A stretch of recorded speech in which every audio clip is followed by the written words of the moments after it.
Yeah, I'm sort of I'm definitely right leaning, but Hmm. I have no home politically. I suppose I would be a Tory or a Tory inclined voter if we had a functioning Conservative Party, but we haven't had anything approaching that. Well, not since Mrs. Thatcher, and I probably wouldn't have voted for her either towards the Hmm. end because she was drifting towards. Uh, she was kind of sucked into liberalism, and Yeah. she is credited as taking Britain into this glorified single market that was going to liberalise trade. And I'm not actually a trade liberalist on that score. I think Britain is turning a corner in towards more economic nationalism where we don't want to outsource things. And you, as an SDP member, you'll have seen their Age of Indifference video. I think that's actually Hmm. quite very good starting Yeah. position. That we have let too many, we've outsourced too many things and offshored and not really given enough care to what we produce in the UK, who owns what, and so I think SDP in its own way has got some worthwhile contributions to make. So yeah, I probably would have backed away from Thatcher, but as such, I'm in the market for a party or someone to vote for. So a lot of my analysis is looking at the main contenders. People have been saying, "Oh, what about Heritage Party and lots of these little one-man bands Not that big I've enough never to make really an impact. heard of?" And then there's the far right sort of stuff. I get accused of being far right all the time, but there's something about ethno nationalism where I'm kind of hovering around the door of it, looking at who's going in and out, and thinking, Hmm. yeah, this isn't for me.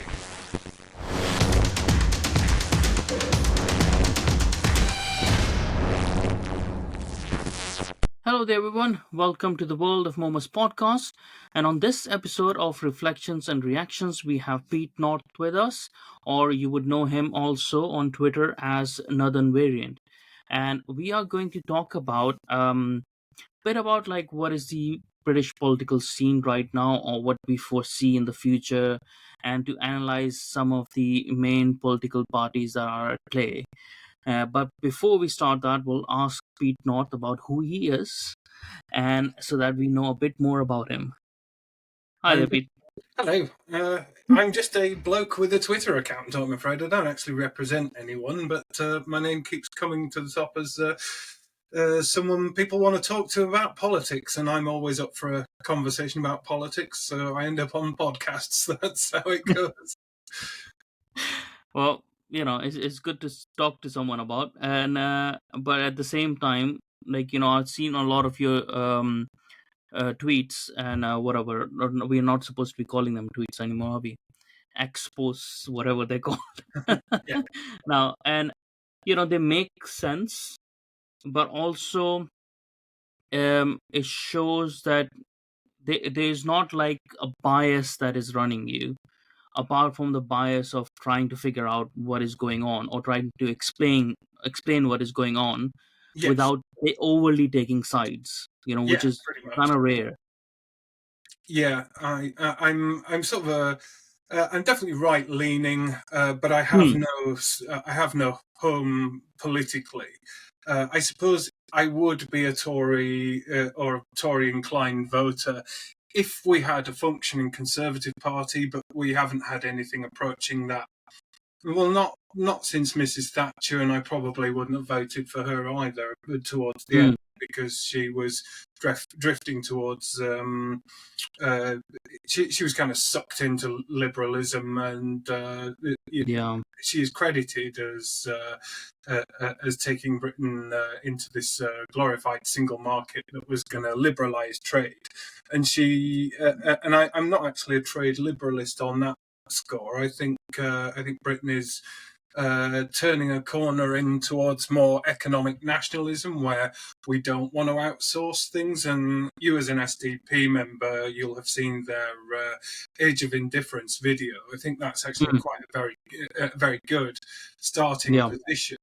That we have let too many, we've outsourced too many things and offshored, and not really given enough care to what we produce in the UK, who owns what, and so I think SDP in its own way has got some worthwhile contributions to make. So yeah, I probably would have backed away from Thatcher, but as such, I'm in the market for a party or someone to vote for. So a lot of my analysis is looking at the main contenders.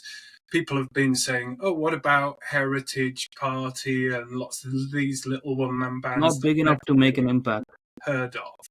And then there's the far right sort of stuff. I get accused of being far right all the time, but there's something about ethno nationalism where I'm kind of hovering around the door of it, looking at who's going in and out, and thinking, Mm. "Yeah, this isn't for me." Uh, Yeah, I mean, this is the thing that perked up my interest more as well, because um I've been saying this for a while, that if you're not going to articulate the frustrations of the people appropriately, it will lead people towards ethno-nationalism, yes. uh, because they won't have any other outlet, Mm, because there is a natural outlet over there for the majority, right? Because in a nation there will always be a majority of ethnicity, which is the native population. So yes. there's always a natural way for them to group together on the basis of that base identity, which is not in itself, there's nothing wrong with that. But when that becomes exclusionary of everyone else, to the extreme of, and the display of it in violence, then Yeah. that's a problem. But the thing is, if we're not going to talk about their frustrations, it's going to lead them over there. And what else do we expect? Yeah. Because people are being beaten down, and then being asked, while they're being beaten down, they're being asked to not look in anger, not Yeah. look back in anger, Yeah. not like be violent, not do this, not, oh, speak like this or speak like that. It's like they don't care, they're being beaten down way too much. Yep, I don't disagree. It's a natural consequence of a political. We talk about the political centre, but the people are at the political centre, and it's Hmm. the mainstream parties who've deserted the centre ground, being pulled into this sort of left liberal mono party, leaving them with no representation.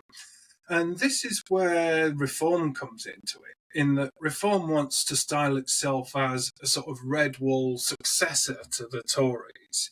So it wants to be it's in a position of political triangulation where it's got an array of populist parties that could appeal to either Labour or Tory voters, but it's Hmm. generally of the right. It styles itself as a light blue, and it's sort of married to this. Its latest policy is net zero immigration. But of course, if we're talking about net zero, then you're still talking about an influx of Yeah, 400,000 foreigners every year. So yeah. uh, And this it's is a sort of a, what the problem that I find with that is, it's not that um the or the process that they're trying to bring in is bad or anything in its sense. I think so they're thinking about the practicalities of it, that we can't wean off immigration straight away, that we will need a system, to build a system so that we have enough skills and stuff, and then we can train enough people, whatever, which might be their excuses or their reasoning. I'm not saying right or wrong, but the problem is the messaging, right? People don't need mixed messaging right now. People don't need to know your process right now. People need to know your intentions. So when you say net migration, people know your intentions is that you are soft on that score by the end of the day. that you have in some way admitted defeat, that we can't do. And I'm talking as an immigrant, right? Yeah, For a nation to admit defeat, that they can't do anything without immigrants, is to say that you're denigrating your own people, and indeed. that's stupid. Yeah. But actually, I think you're giving them too much credit Hmm. because they've adopted net zero because it just sounds good. It's a nice soundbite. Yeah. And you're dealing with people who trade in sound bites because I spoke to Ben Habib on Twitter the other day, and I was saying that Hmm. Reform doesn't have any policies, and he directed me to this document on the Reform website called "Our Contract with the People," saying, Yeah. all of your criticisms are addressed in this. And this document that he thinks he doesn't know the difference between soundbite and policy. Yeah. And if you've got traditionally manifestos were a summary of all your policies. So if you had Hmm. like, we will, I don't know, repatriate fishing from the EU, that was in the Hmm. Tory manifesto. Somewhere on the Tory website, there would be a fully developed fishing policy or transport policy, or so your manifestos are a summary pointer to all of your intellectual work. But with reform Trying and to show the route, the path to how they will achieve yeah, what they think they there's, will achieve. there's absolutely no policy Yeah. documents, no signposts to any of the thinking. And this is also true of actually all of the upstart parties. They think Hmm. that they don't know what a manifesto is. They haven't thought about policy. Hmm. And this is why they fail. And people tell me that, oh, the specifics, the details don't matter because, when at this point, we're never going to win seats. We're just showing our intent. But actually, if you've thought about your underlying philosophy, the Hmm. concept, and I mean, how would you sum up a particular party in its philosophy in 2 or 3 words? And then what's the expanded definition? And once you have that in place, uh, Hmm. you've an idea of what you set out to achieve, and all your policies will flow from that in a logical order. If you believe in national democracy, then you want a new constitution that's going to close down things like ECHR and the Paris Hmm. Accords and all these arbitrary targets. And once you've done all that, you've repatriated your policy making, and the things that you'd like to do are all the things that were previously prohibited. So there's a logical order to your thinking. And then once you've distilled your policies into sort of summary points to go on your manifesto, they actually make sense.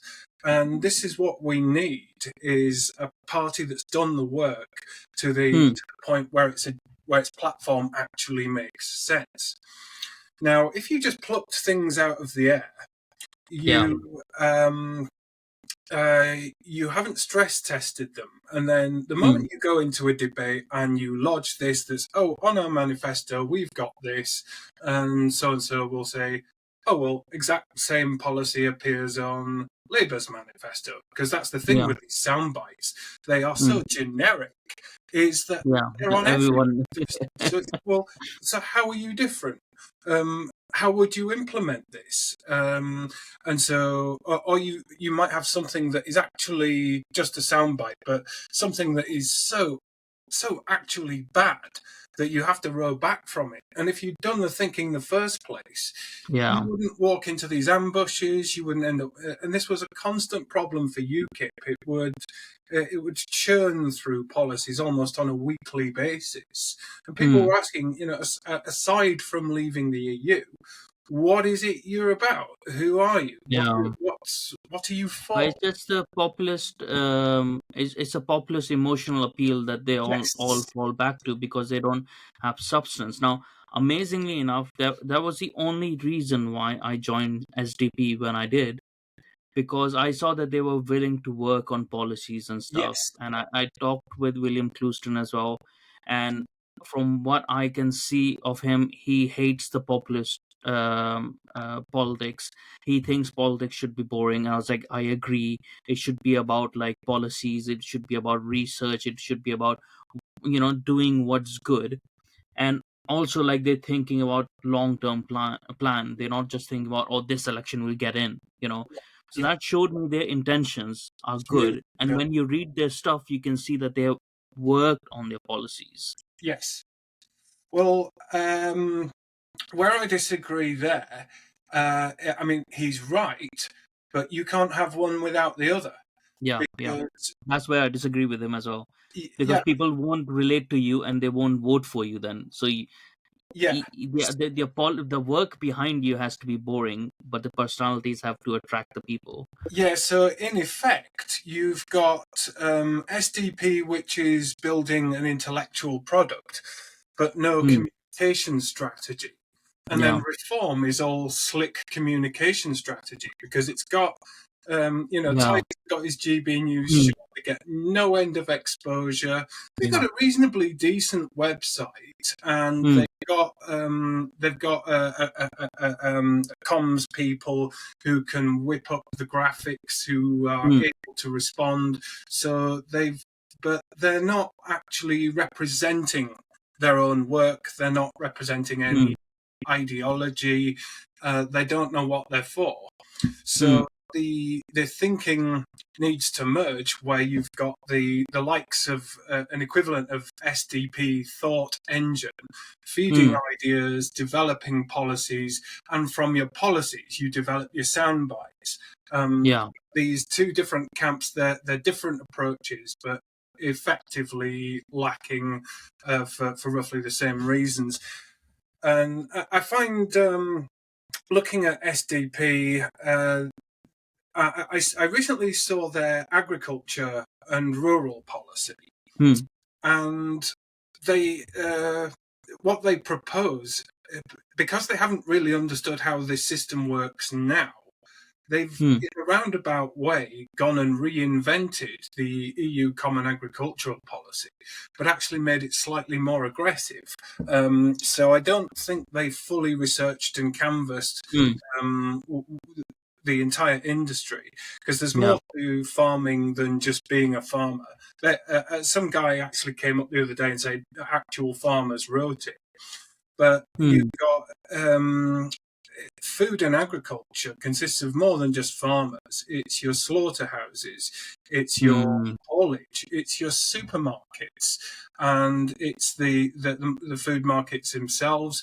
And then, to an extent, it involves itself in trade policy, whether FTAs are going to have an impact. So, as if you want a holistic food and agriculture policy, it cannot just serve the producers. It also has to think about consumers. Hmm. And I have a nickname for SDP. I call them Waitrose UKIP, because they're basically UKIP but branded for a slightly more cerebral, Yeah. Guardian reading, reformist audience. Yeah. Um, and they do have some of the same sort of simplistic policies, like putting 10% tariff on imported fresh Hmm. foods. Well, you can do that, but the problem is you can't pick up and drop suppliers. Your Yeah. policy might be Yeah. to develop domestic agriculture, but what if you have 2 years like we've had with torrential rainfall and destroyed crops 2 years in a row? Hmm. Well, thing is, if you've got a foreign farm, say in Morocco, that's producing your fresh fruit and veg in greenhouses, Hmm. can't you can't establish a supply chain and say, oh, for the next 5 years we'll keep using you, but as soon as we have better weather we'll drop you, because they're just Yeah. going to clear off and supply someone else. So you've got to put long-term food security But into. that's the thing, Pete. Like that could be showing their lack of involvement within governance, Yes. right? Which is, but you also have to see, like, do they have the capability to learn if they make mistakes and course correct? Do they have enough humility?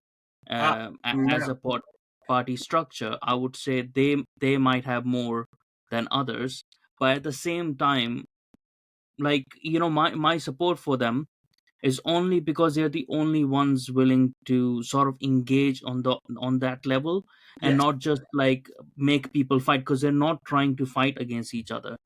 But like politically, I'm more like, I was always more right leaning politically myself, and then I went left leaning for a while, then right leaning. Like, it doesn't matter for me. It's just I want to hear what the policies are about which topic, about, like, and see what is in the interest of the people, and then I will decide. And if they are left wing, then so be it. If they are right wing, so be it. So that's sort of like I started branding myself. I'm not politically left or politically right.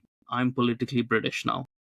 Good. So what is for the British people, like, okay, let's go for it, if it makes long term sense, Yeah. you know and not just serving an ideology, like to say that, oh, I am for free market henceforth, even when it matters most, like the security of our transport or energy, that I will keep them open without any regulations to private companies, and have the people, not benefit from it, especially like transport. It's like, okay, if transport is not working in the private hands, if we can't keep the prices down in that regards, I don't mind nationalizing it or doing something to have the same benefits that the other European countries or other world countries are having. That people don't have to remortgage their homes just to buy a ticket to London, right? Yes. So there has to make some sense. But if I'm like die in the wool, like, no, I'm a free market guy, I can't nationalize anything and stuff. Oh, it's like, well, you're not doing anything for the country then. Like, you have to, you have to understand how it impacts people, because it locks them geographically. And how when it locks people geographically, then it affects the opportunities that they can have, Indeed. Yeah. and then only a certain kind of people can avail those opportunities, and those will be people who are living in the city, who don't mind not having proper families or stuff, and living on top of each other and stuff like that. So there's so many other things that go around it. It's not just about the transport. Yeah. Yeah. You've got to be able to look at every single sector as a whole. You've also got to stress test your own ideas, because anything you Mm, implement is going to have consequences, and worst of all, unintended consequences. And this is something Labour is traditionally terrible at, because yeah. don't forget, Labour is a populist party too. They just got a Hmm. brand Hmm. of left wing populist ideas, Yeah. like put taxes up for certain people, abolish non doms, but there's always unintended consequences that are going to have costs. But just to go back on what you said about SDP, the one key word you mentioned there was humility. Whether they've got the humility to accept criticism, take it on board, and respond to it. And I think you're right in that Clewiston does have it, Mm. and they're going to listen carefully to what they're told. But one thing I've noticed with reform is there's a culture that they've inherited from UKIP and Brexit Party, which is They don't hostility have and that. defensiveness and denial. They They deny that. double down rather than, yeah. They see any input as an immediate attack, Mm. and rather than taking it on board and saying, right, okay, we've got to build a policy, we've got to build our strategy, they'll just say, no, there's not a problem, and actually it's you who needs to go away because we know what we're doing. And in fact, they don't know what they're doing, because Mm. they say, we delivered Brexit, but in fact they they didn't. We got an administrative Brexit, but Brexit was Mm. supposed to be this moment of national renewal, unity, moving forward, reinvention.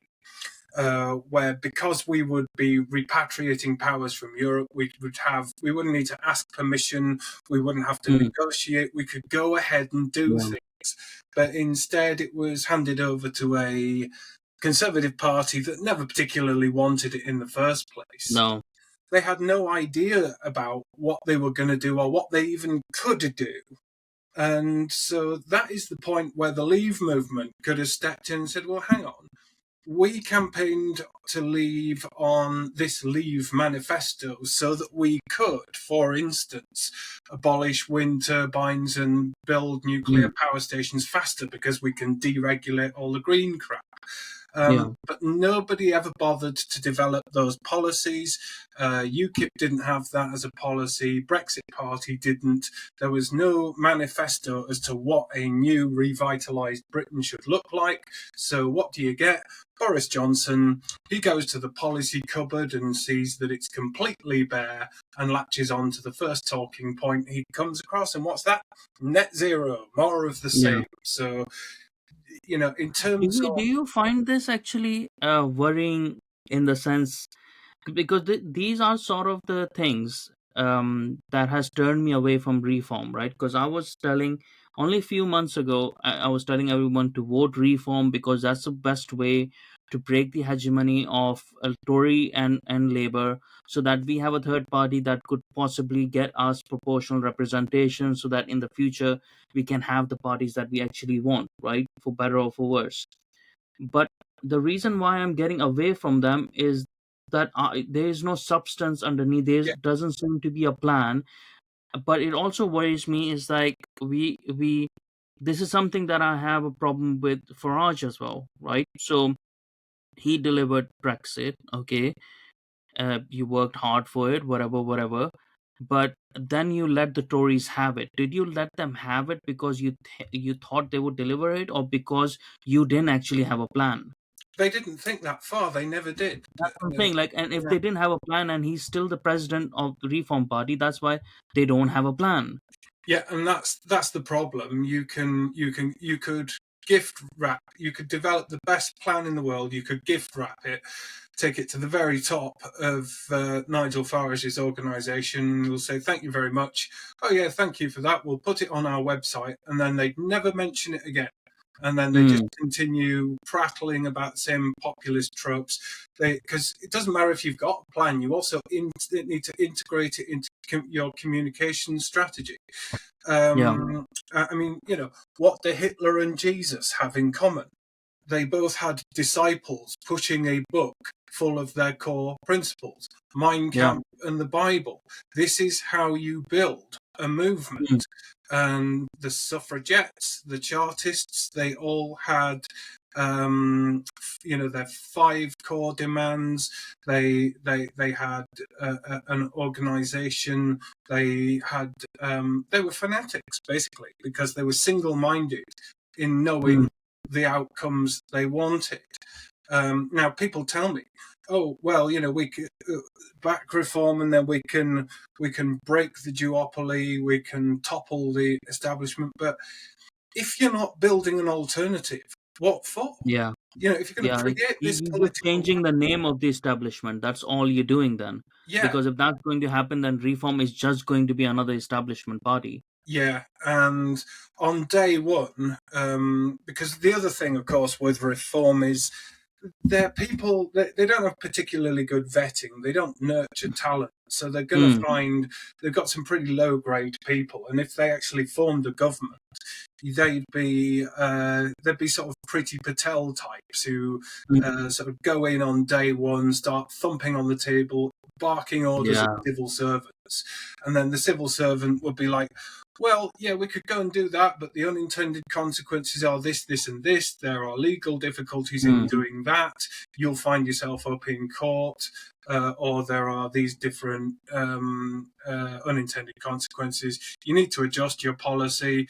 And then every time we have one of these table thumping demagogues who gets made a minister, they never actually achieve anything. And then once yeah. they come out, they always blame the civil service and say, we need civil service reform.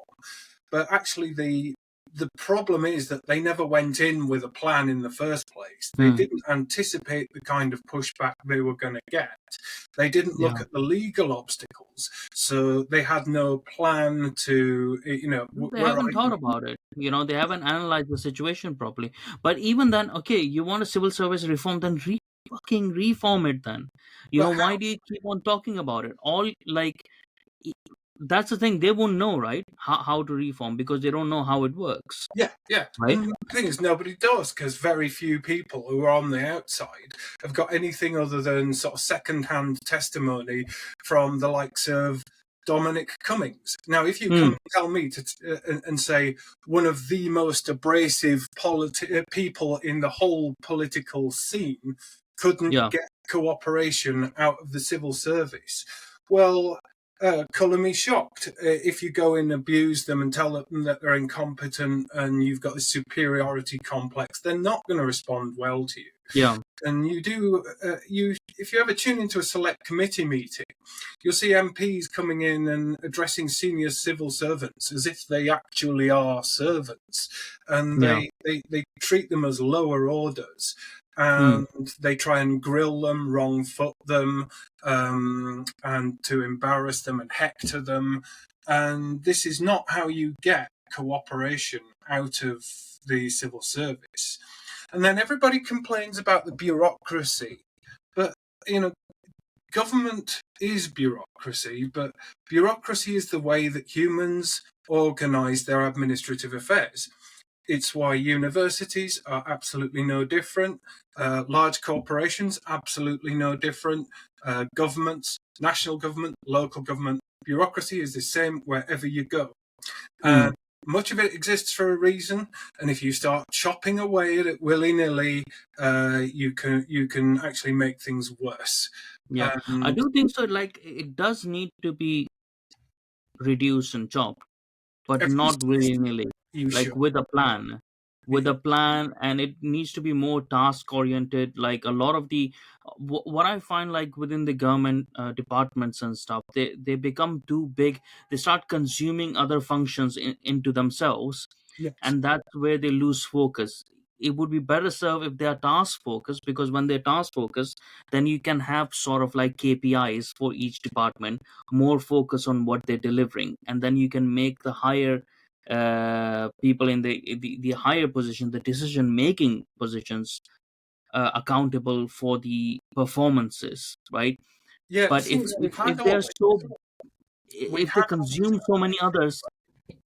people were Sorry. saying Yeah. exactly what you're saying now in the 90s. And the result of that was they broke different functions out of government and they created quangos and they gave them KPIs and SLAs. So it's all cyclic. The people have been talking, it's been a soundbite to reform the civil service for well, forever, for as long as it's existed. But particularly if you go and watch your Yes Prime Minister and Yes Minister, Hmm. it was exactly the same tropes being talked about streamlining the civil service, thinning out government, making it leaner and more value for money. And yet, for all that, in 50 years of trying, nobody has actually achieved it. All we've ended up with is new quangos, and then quangos bloat, and then someone comes along and says, what if we broke up that quango into two pieces and then reintegrated it into government, and then you're back exactly where you started? So, you can't reform bureaucracy. Bureaucracy is bureaucracy. You've got to understand it, anticipate it, respect it, and work with it. And if you can do that, if you can come to it with an effective idea, they will help you. But if you come up with half-baked sound bites that aren't workable, they're going to push back. And actually, that's exactly what you want from a civil Hmm. service. You want But stability do in you think, government. like, one thing though, like, you can work with them, which we should be anyways. Like it shouldn't be a battle against them. Um, but if the quality of the people that are being if there's no oversight on the recruitment within government departments and stuff, that can create a problem going in the future, which we I don't think so, which we had a long time, like, let's say, even 20 years ago or even 10 years ago, we didn't have that much of a problem. Yeah, Because what I see is like certain people creating certain groups within civil service as well, also local governments and stuff, and then they are deliberately hiring people on ideological basis. yeah. Now I've seen that in action as well. Like they're hiring people on ideological basis and not on the competency basis. That Well, could that's be your within DEI, but also could be on the political ideological basis. So yeah. not like we can work like these two things can work together. But I think so. There's a the recruitment element is becoming a problem. Yes, but that's the exact same problem you're finding in the private sector. And it's particularly true of corporates and universities, where we're seeing a bloat of human resources. And that's because they've got an awful lot of statutory reporting to do and a lot of legalese. Now, rather than reforming civil service as such, you need to look at why is it that you're getting almost like a secret police within these large organizations. That's what Hmm. these HR departments are becoming. It's the new Yeah. star. So I suspect if you went one up and looked at the root cause of the problem, you would find it was the Equalities Act and whichever international laws and conventions that they're implementing. So this is partly what I've been saying today over on Twitter. Is wherever you find a problem, you don't develop a policy to address the symptoms. You Yeah, try you and have to go to investigate the the core. Yeah. causes. And when you found the causes, you can usually isolate the point when things started going wrong is the point when a particular parliamentary act was passed. Now we find all the diversity and inclusion stuff that spawns from the Equalities Act.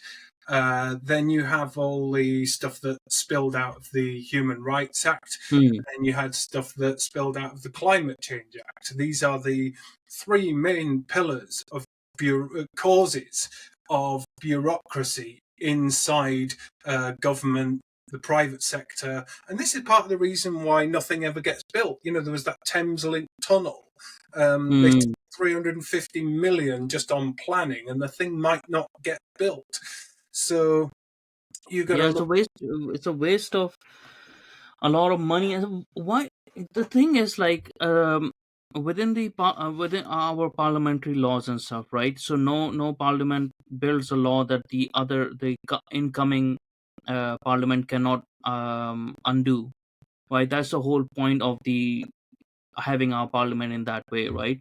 But why do people think that it's like enshrined in stone that you can't change the human rights or equality act or any of those acts from before? Or why Well, can't you? because these acts are implementations of international treaties. The Human Rights Act encompasses ECHR. The climate change encompasses all of the Paris Agreement and the arbitrary targets towards, I think it's 1.5 degrees or whatever. So the moment they sign these international agreements, they are legally obliged to implement measures um, to to implement these things further. And so that is why you've got a political class that absolutely loves liberal internationalism, because they can Mm, go and sign an international treaty that says this arbitrary target will happen or this magical human right exists. And once the government signed up to it, because the general principle is international law must be respected, that's what Britain is about. In order to lead in the world, you've got to set the example and actually do what you say you're going to do in international treaties and conventions. So they go ahead and sign all this stuff, and then they pass laws to pat themselves on the back and say, we're gonna lead the world. We're going to lead by example and moral obligation and all this fluff all the that crap, you hear yeah. from them, and they don't give any serious thought to the kind of damage they're going to do. But once they've enshrined it in international law, that's it. As far as they're concerned, it's sacrosanct. And so, Mm, again, what? As much as we need to eject all of these international treaties, we need some kind of constitutional lock that stops these government Yeah. going and signing treaties without a referendum, because something as far-reaching and comprehensive as net zero, uh, that was nodded through Parliament with not a squeak of opposition and not really any debate, and they just rubber stamped a technological and regulatory revolution that's going to cost tens of billions of pounds, hundreds of billions of pounds, Yeah. and we never got a say in it. And so things like ULEZ and EVs and heat pumps, Mm. all these things spawn from just one act casually passed, because there are no constitutional controls on what our government can do to us. But also, like, the problem also I see is that these acts eventually, because of that recruitment thing that I'm saying as well, because certain type of people are coming into local government and civil service with a particular mind frame already built, right, or left leaning political mind frame. So now these acts that have been formed, they are going to be more hungry to implement them. So there will be absolutely no resistance from them within the local government or the civil service.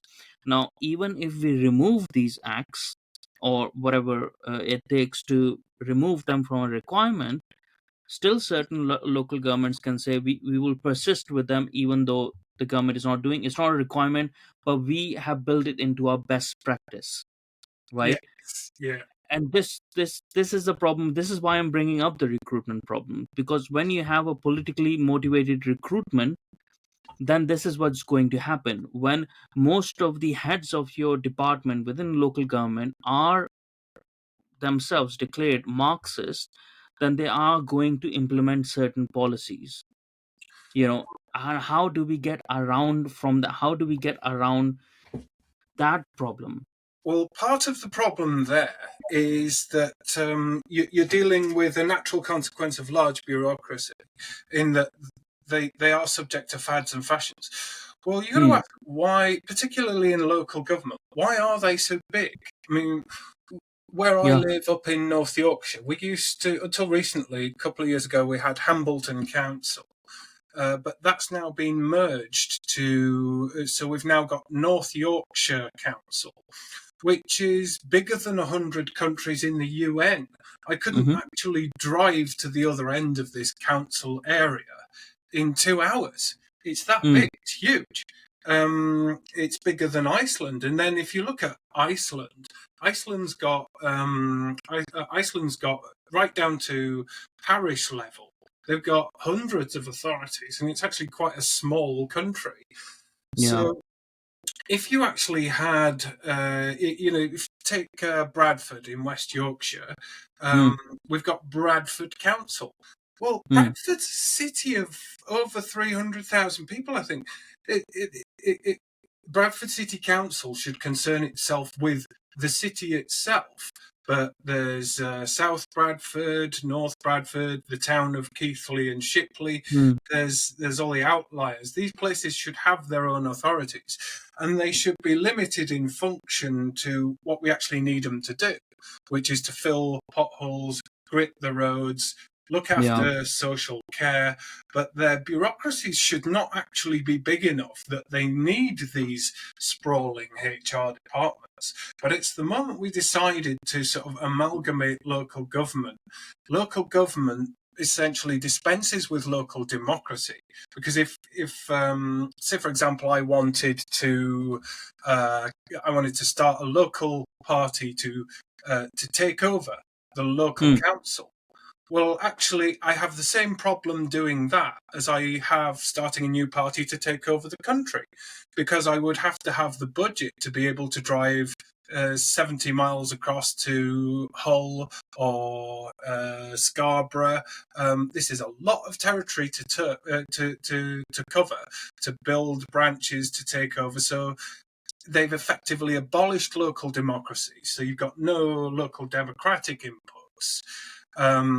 They And the have local district and parish councils, uh, like they're being stripped away from for more and more, like like they're there, and they're doing that functions of like their basic functions of fixing the potholes and whatnot and stuff like that. But overall, these overgrown county councils Yeah, are they're the ones that absolutely. have taken to any function. And you know what, the problem which I disagree with the local authorities is actually having social services within local authorities view.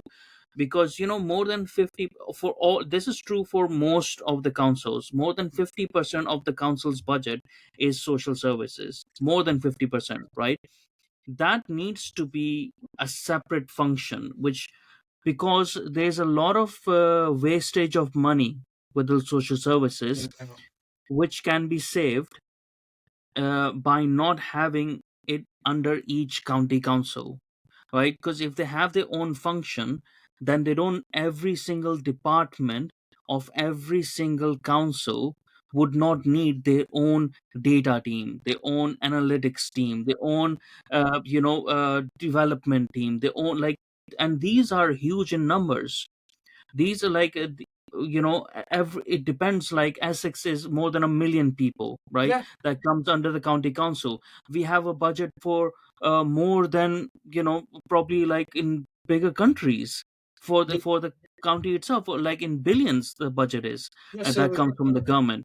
So And most of it is like social services budget, right? So that functions, that's what I'm saying, like when they become like too big, then they're not paying attention to other things, because they're just worried about their biggest, sort of a thing. And we could that is the kind of streamlining that could save a lot of money. But local government, local authority reforms have been talked about for so long, absolutely, yeah. and nobody touches it because everyone is scared of it and they all run away. I think so. There has been talk about social services being amalgamated into NHS, which I think so is a stupid idea, Yeah. because NHS itself cannot manage itself. But because NHS is free at the point of delivery, where social service is not, so Mm. it's hard to merge them. I think so it's better social services is a separate function, and then you can tighten the screws on it. It's like it's not according to each county how much welfare that we're going to give. This is the prescribed amount. That's what we're doing, sort of a thing. You But could I be doubt. right there. I don't particularly have an opinion one way or the other, but wherever it lands, Hmm. you're going to end up with much the same problem, because you're dealing with health authorities that are now far too big. They've all Oh been yeah. amalgamated, and there's Same no. with the police as well. Met police, like so big. Yeah, so we need a proper a debate about the proper role of local democracy. Hmm. And of course, you've got the other problem where you've got people like me who saying, "Oh, we need more local democracy and more local public participation." But what councillors are telling me is you really do struggle to get people to take an interest. So you could set up a local parish council and give it powers, but who would actually turn up to do the job? We're actually Nobody. at The people. election turnout, like I don't know if you've seen the election turnout for local elections. It's like what, 35% or something, Yeah, or less than that. it's even smaller than that Yeah. in some places. Yeah. Yeah. So what? So we're again back to that question. Is the problem the politicians or the voters? And Yeah. then I we've mean, got. you get the politicians that, like, you get the politicians that you vote for, but also, this is something that I've found, and I've talked. This is why I've been talking about it. That the solution is not political, right? The solution is cultural. Because Yes. unless we have a cultural movement that revives the cultural ground on which the whole country is built upon, Yeah. we are just unknowing of ourselves, and we will only have reactionary populist parties who are either fighting one ideology or the other ideology. It doesn't matter. I don't care about Tory, Labour, left, right, whatever, whatever. But it's just like no one is going to work for the good of the country. Only the centrist right now are only considered people who are liberal minded, right? Mhm. For some reason, that's the only center that we have, and there's no room for socially conservative people in the center for some reason. And Yeah. eventually, like, what kind of world do we want? We don't know, because we don't know what Britain is. All we know is like, oh yeah, if you bash Britain, that's popular. So that means you're in the center, with like lefty center that you're in. And what will end up is with just having managing an international refugee center, which is what Britain is becoming, right? Yes. Yeah. Well, I So, think we've we as a country we are hopelessly divided, and we're actually starting to see this balkanization. London is run as a city-state with its own mm, government and its own, Sadiq Khan is a prime minister. yeah. He's London as an area and the size of its government is comparable with, again, 100 other countries in the UN. Mm, And it's got a different political culture and it's got powers that it shouldn't have that allows it to diverge. And that is what is creating this gulf between the rest of the country and London. But that mm, gulf is now starting to open up between the rest of the country and Birmingham, and then the rest of mm, the country and Wales, and the rest of the country yeah. and Scotland. Yeah. So the heartlands of Britain is not its big cities. It's the Bradfords, it's the Telfords, it's Lincoln, Norwich, the outliers that feeds its people into the capital Mm, and the large cities, many of which are becoming international cities. But the core yeah. identity of Britain has less representation than it ever has because you've got your devolved organisations. So Scotland, so Mm, people are saying, oh well, do we now need to start thinking about an English Parliament? Well, how about we put the country back together and yeah. abolish London's mayor and its little parliamentary operation, get rid of Holyrood, get rid of the Senate and all of that crap, put the country back together, and Mm, then restore proper local democracy, because that is the true nature of devolution. We yeah. called Scottish devolution devolution. It's an abuse of the word because what you Yeah. did was you created this parliament in Scotland and you gave it some powers, and then it said, "Oh well, we want more control over what goes on in Scotland." So it set about dismantling the powers of local councils. Yeah. And it dismantled all the local police forces. So now you've got this giant police quango called Police Scotland, and Mm, they just made a huge bureaucracy out of that. Local authorities don't have any power, and now you've got the SNP mafia that run it like a small kleptocratic yeah. Central And African it's a republic. wrong vision of small government, isn't it? Yeah. This kind of devolution is not small government issue, because what you've done is you created like powers over Mm, there, and the small government that the Scottish people would have wanted in, like, how much of the Shetlands is being represented yeah. with the Scottish devolution? Probably not at all. Like, and those areas and stuff like that. So this is not like small government. This is just like creating more government Yeah, and on it's top of the corrupt. government that you have, and none of them working. Yeah, and it's corrupt and institutionally incompetent. I can't think of a Mm, single thing that the SNP hasn't managed to make a monumental mess of. yeah. Particularly the ferries out to the Highlands. This is just Yeah. absolutely insane. And like my frustration comes with also, like, my wife is Polish, right? So, and we've been together for 13 years. And in the 13 years, so she's from Szczecin, which is like close to Berlin on the Mhm. Germany side. For 13 years, I've seen that city, which is a city of 300 or 350,000 people, progress year after year after year after year, Mm. right? And it's not as if like the government people are competent, right? Everyone makes fun of the government people all the time. They're very incompetent people, right? and they have a lot of red tape as well, but they have managed to progress every year. Every year something new. Every year when I went over there, there was something better. Something that was worse has been made better. Yes, they would have the same problem with time frames and stuff like that, but they have fixed things, right? They have moved forward.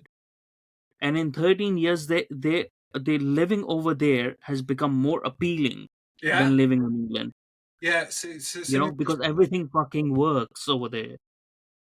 And it's yeah, like that is depressing for me, right? So that is a depressing point. It's like because they have less money.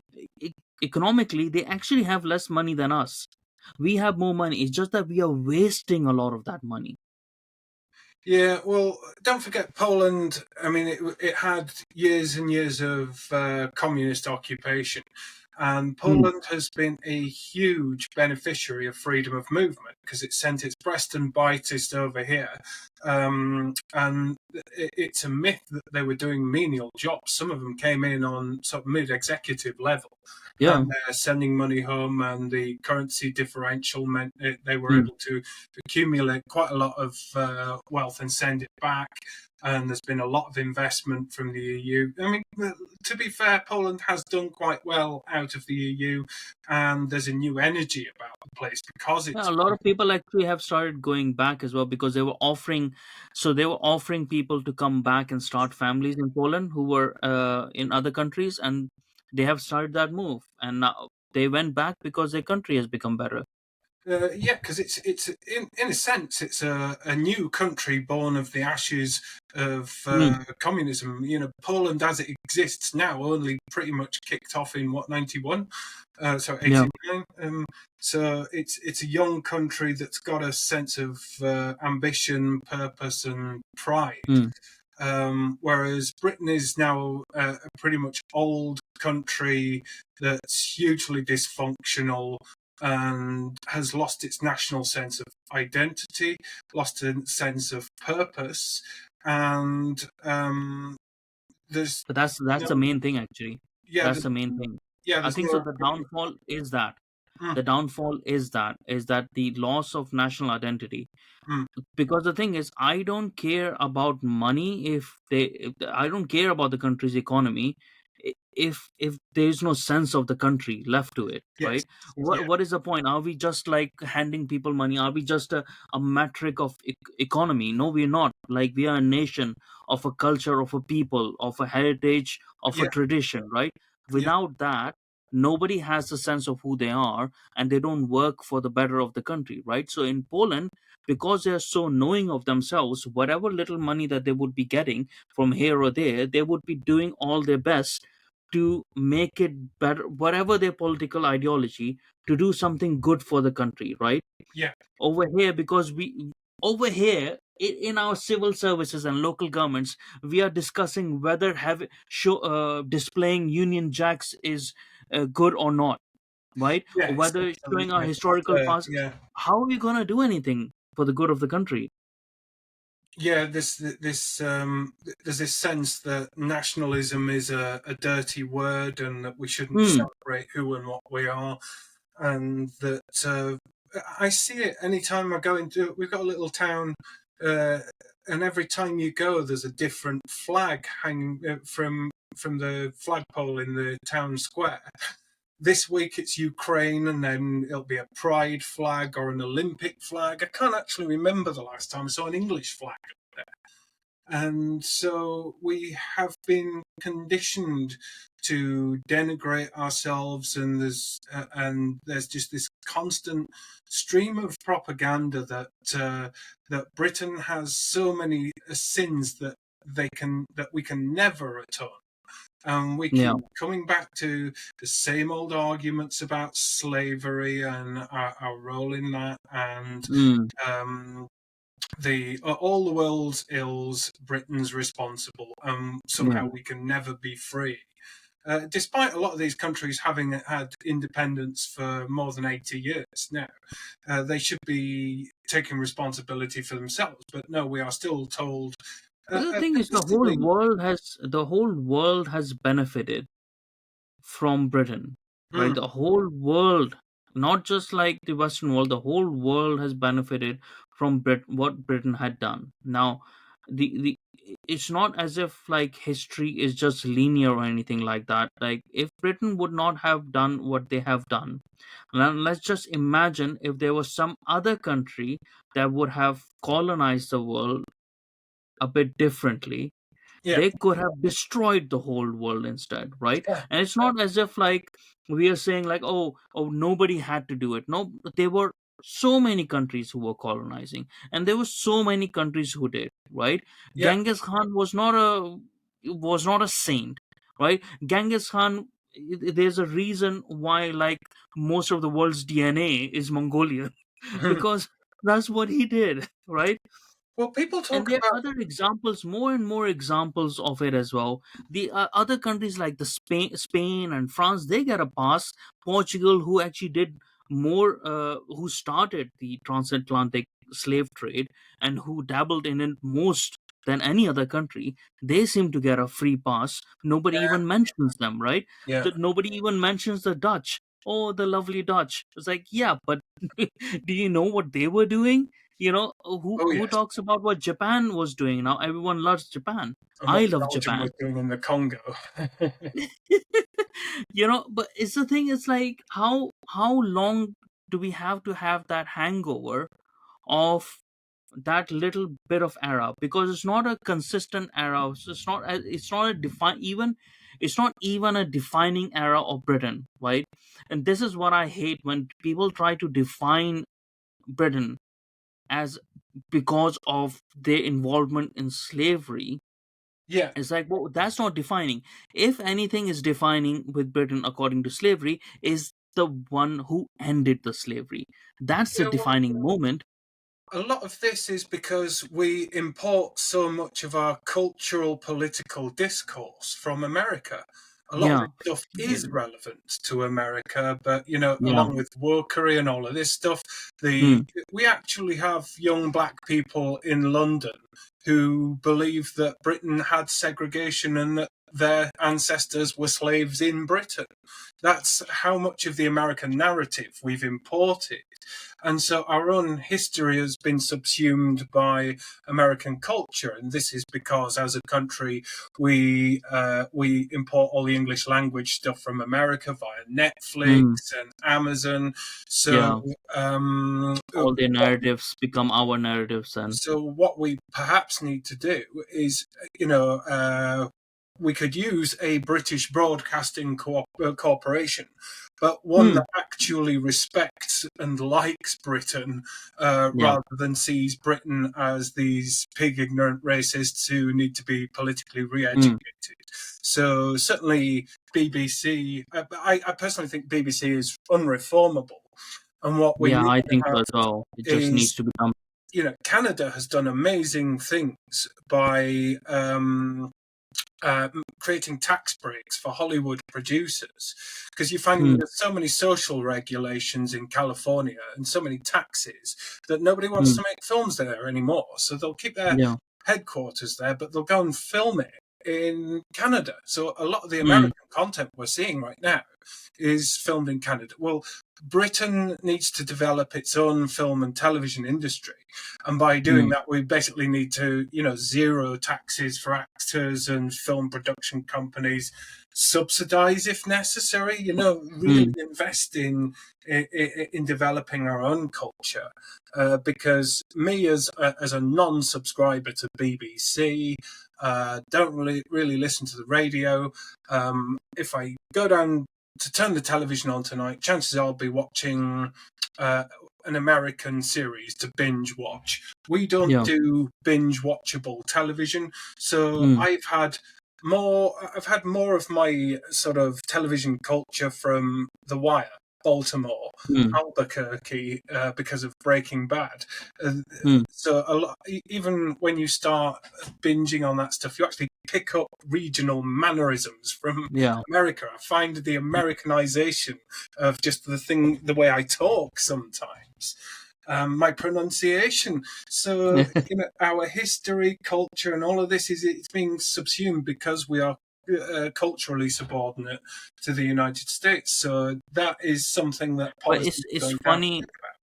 It's actually funny that you mentioned that as well, because when I was talking with Tommy Robinson about this, that our need for British cultural movement, right? And I've been talking about this with other people as well, and I wrote a bit about it as well, like a need for cultural movement, a British cultural movement. It basically involves a new media company.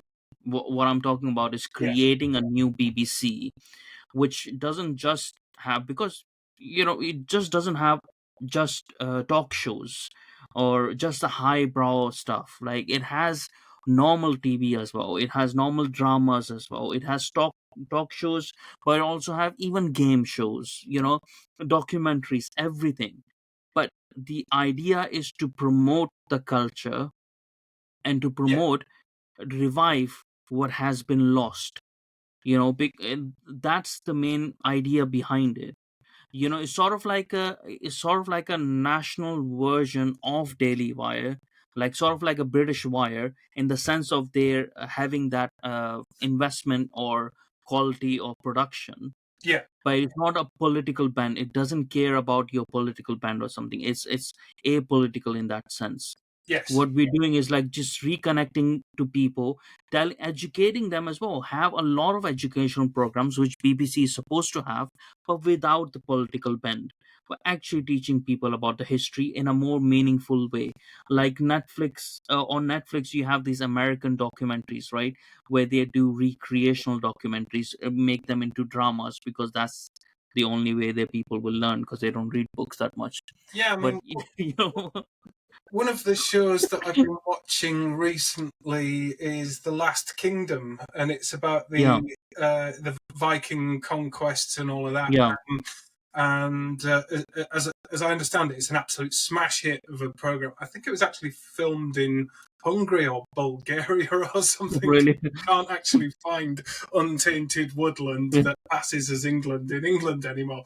But it shows that you can tell Britain's history in an exciting and engaging And way. that there's a market for it, Yeah, right? This is yeah, what I keep on saying. There's a absolutely. Yeah, huge market for it. yeah, and not at any point. I think in the last series there was a token black guy in it because there always has to be. But who Hmm. cares?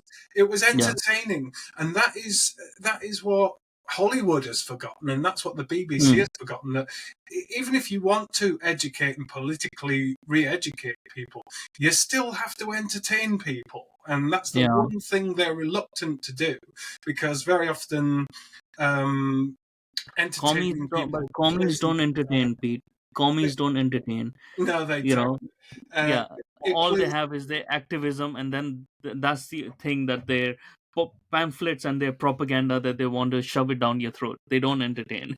yes, yeah, because They don't inspire. That's the thing. They don't inspire. They want compliance. That's all they want. well, if you want to inspire people, you've got to give them heroes, and if you're Yeah. giving people heroes, they've got to conform to certain people's archetypes of what Hmm. heroes are.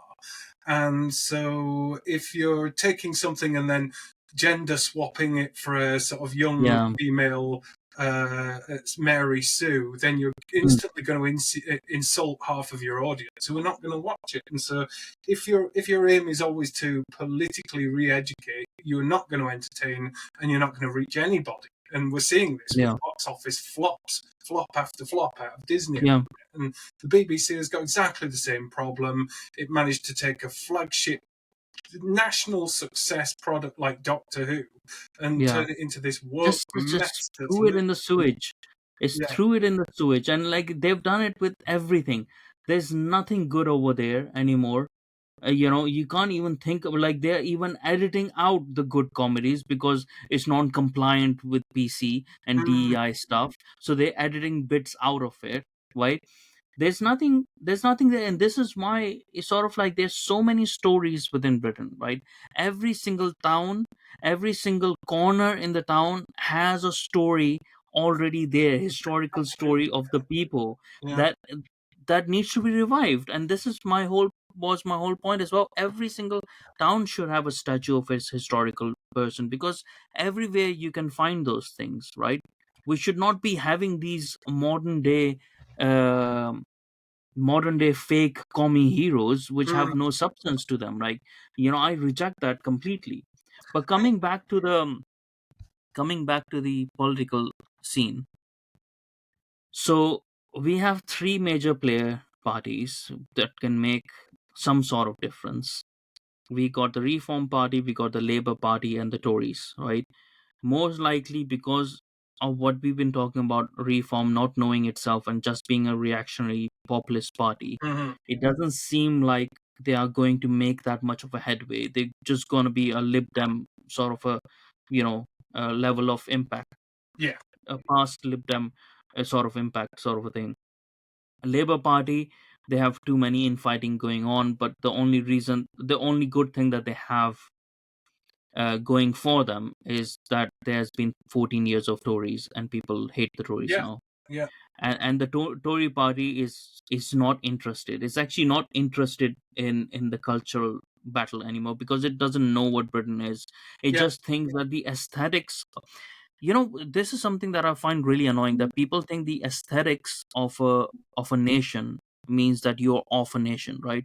Oh, like, oh, I'll eat fish and chips, and I'll wear suit, and I'll wear a top hat, and that means I'm English, right? It's like, no, those are the aesthetics, right? That doesn't make you of a nation. Anyone can put on a costume. It doesn't make them, yes, there is something inherent inside a person. I think so. That's very much missing from all the parties, but very much so from the Tory party. I said that any party, and any of these three parties, if they change their leadership, whoever changes their leadership first before the end of May will actually win the elections. mm, yeah, it's conceivable. But I think it goes beyond leadership because, I mean, like, not just the person, but like a vision. yeah, Provide a yeah, vision. yeah. You have to start with a vision, then you Hmm. have to have a philosophy, and all your policies have got to flow from that and build. If you want to embed a philosophy in society, you have to make it the party's philosophy. You have to make Hmm. the party constitution becomes the national constitution. This is what the Nazis did, but I'm not, I'm not saying, not in any way praising the Nazis, but you study how they succeeded, and it started with Mein Kampf Hmm. proliferating out through public meetings. The party had a rule book. It had a constitution, and as it became the government, it was basically a regime that removed the old regime, and the party constitution became the national constitution. And that is how you bring your vision into reality. You have to It's a create. very, very good point. It's a very Yeah, good point, because for long, people only concentrate on Hitler, yeah, right? And they don't understand the engine behind which made Hitler, or which made the Nazi party have Hitler as a leader and stuff like that. That engine, right? And that's the same thing that the communists use as well. Like, yes, we're not talking about whether their philosophy that they implemented is good or not. We're talking about the process and what engine drove them towards that process. yeah. And you find, as I say, if you look at the rise of Christianity, they Hmm. the at the time, they when of the first printing presses, first book that they wanted off that was the Bible, and to Hmm. preach literacy, but to keep it very narrow in terms of what people understood. And you had evangelists going out and pushing the Bible on people, and Hmm. actually teaching people to read so that they could read the Bible. Hmm. That's how you grow a movement, and this is what we're not. People don't really. We've kind of forgotten how to do politics because people don't understand that to to get change, you have to build a movement, and that's what parties used to be. Yeah. The Labour Party used to be the Labour movement, and the party Mm. was an extension of the Labour movement. And to an extent, Or a tool to implement that movement's desires, right? yeah, and Euroscepticism was a movement, and UKIP Mm. was just initially a small part of that movement, but it got movement backing, and that's why we ended up leaving the EU. And Mm. if you want to create change, you can't just come into politics as an outsider, set Mm. up a party website, Yeah. pluck some ideas out of a tombola and create a quick Mm. cut and paste manifesto, and then go out and get television exposure, and hey presto, everybody will vote for you. Yeah. No, it starts with you set up your local branches, you have local meetings, you keep in regular touch with Mm-hmm. the people, and then your superstar speakers, you look for who are your best speakers, and you promote them internally, Mm. rather than just getting your mates from the old Brexit party to come in and step in and be your executive.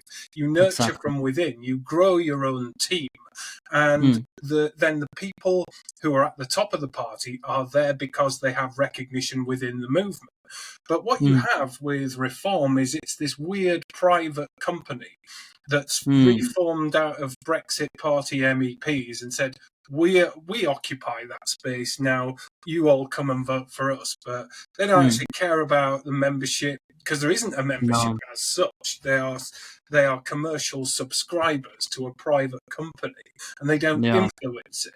So they're not building a movement, and that movement doesn't stand for anything. And as such, you're competing against more or less much the same, because the Tory party it doesn't.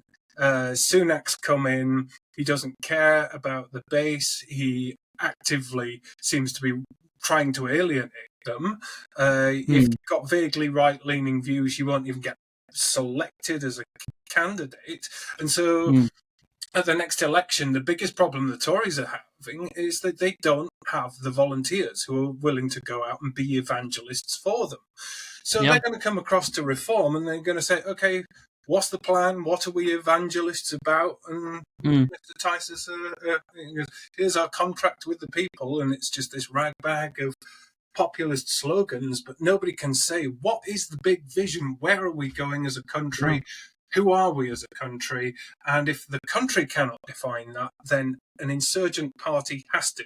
The insurgent party has to have the answers. And if you haven't done that work, you are lightweights, and you might get 13-14% of the vote. The kind of people who backed UKIP, the kind of people who are easily swayed by talking points. But if Mm. you are actually serious about power, you can't. It's not a question of just, oh well, we need to calibrate our policies a little bit further, because if you Mm. go further towards the centre to capture the centre vote, well, you start losing your base, and that's what they've done in pandering to Hope Not Hate lately. They've started to piss Yeah. off an awful lot of people on the right. So they're Yeah. actually moving Especially like the people on the goalposts. right, the people on the right that would have been those evangelists, right? Yes. Especially the people on the even like pissing off Lotus Eaters, so to Yeah. speak, Lotus Eaters Yeah. podcast.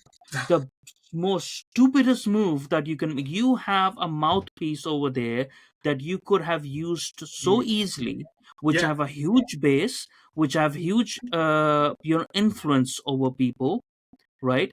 And they are not extreme in that sense, and you just piss them off. Yeah. For what? For And what? so all they've managed to do is move the goalposts a little bit into the centre, Hmm. uh, to sort of meet this sanitized model of what Hope Not Hate defines as allowed politics. And are they Hmm. going to pick up any new voters because of it? No, absolutely not. So what you have to do is you have to stick your flag in the ground and say, this is what we stand for. And Hmm. right now, we don't care if only 5% of the country would vote Yeah. for what, because The mission is to go out and sell it. Rather than Yeah, convert the party to the people, convert the people to the party. yeah, And that's real politics. That's how you yeah. do politics That is properly. what attracted me to Yeah. SDP as well. Like, Mm. that was the whole point of it, because they have that bond of element.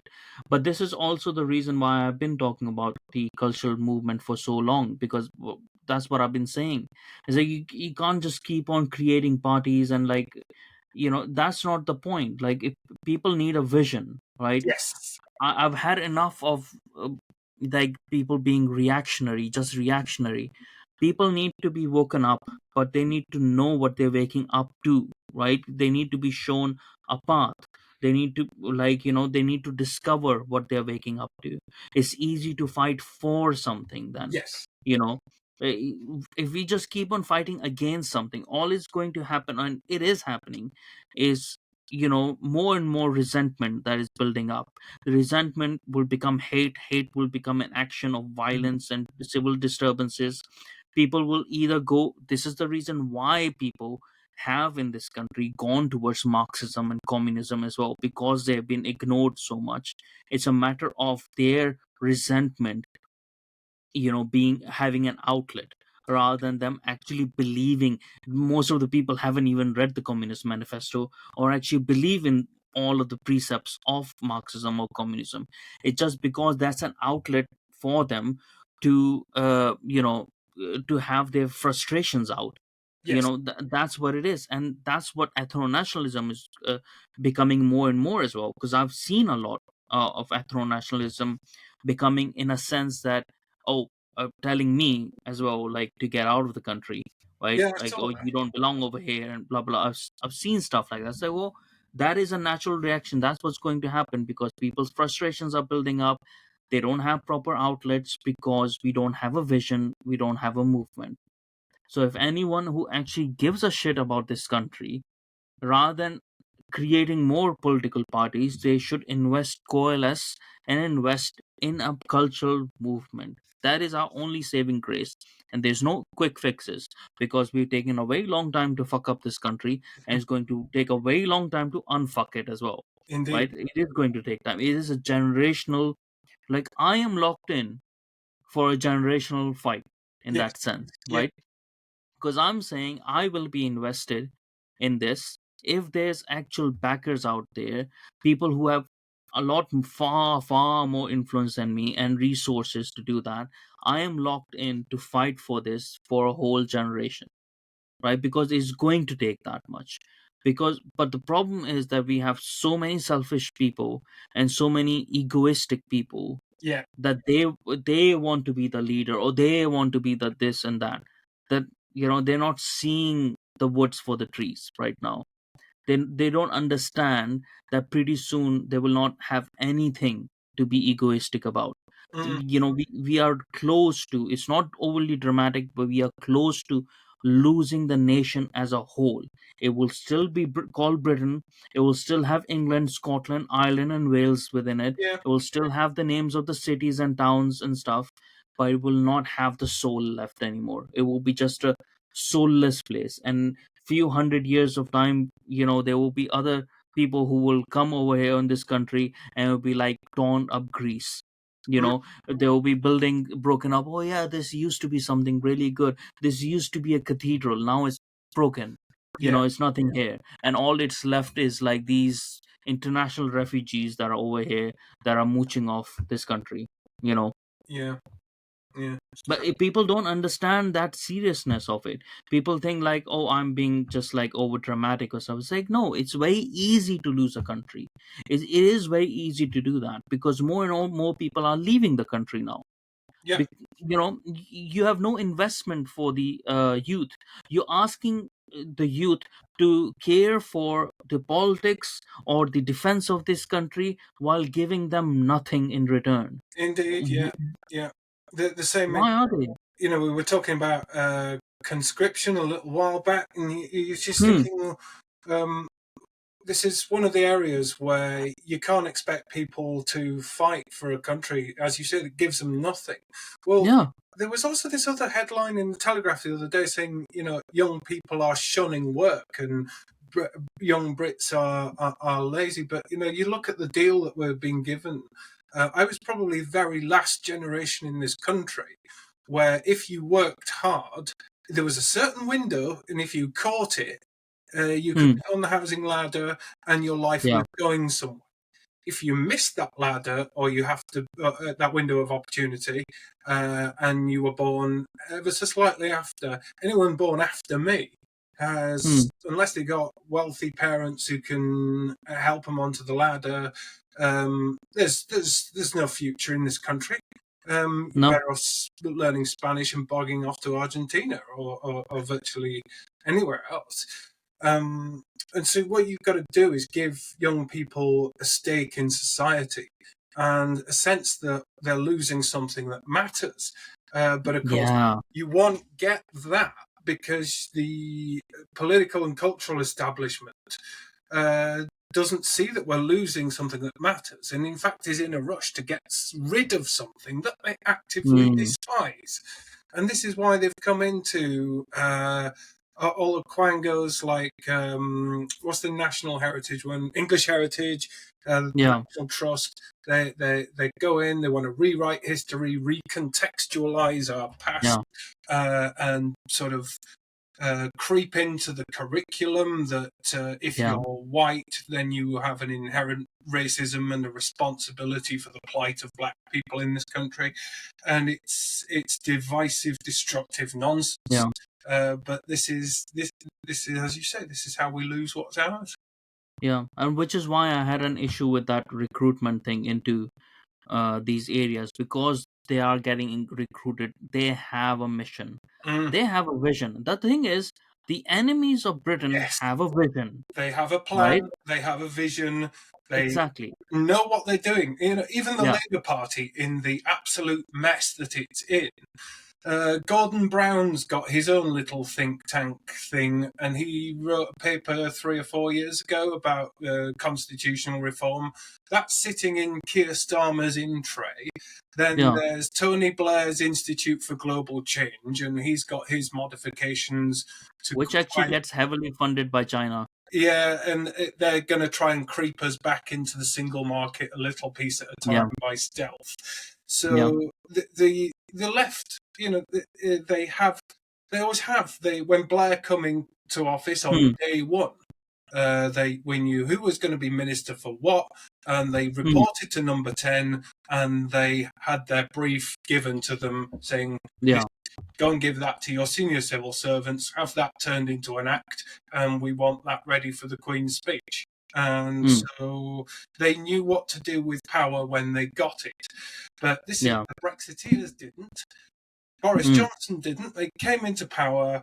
Boris Johnson, everyone thought Boris Johnson was going to be more than he was, because he sacked a lot of spads and civil servants, put in Dominic Cummings, and then put a lot of placemen in from various think tanks, Hmm. particularly people who'd worked on the Vote Leave campaign. And from Hmm. the outside, it looked like it was going to be a sweeping revolution in the way that we're governed, because it was all Hmm. the sort of IEA think tank brigade and Adam Smith Institute and all the little cronies.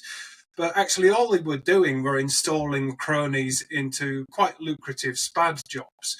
But Hmm. at the end of the day, the Vote Leave movement had not produced any policies, neither of the Tory Brexiteers. So they were just bleating mantras about free trade when Yeah. Brexit demanded pretty much the absolute polar opposite.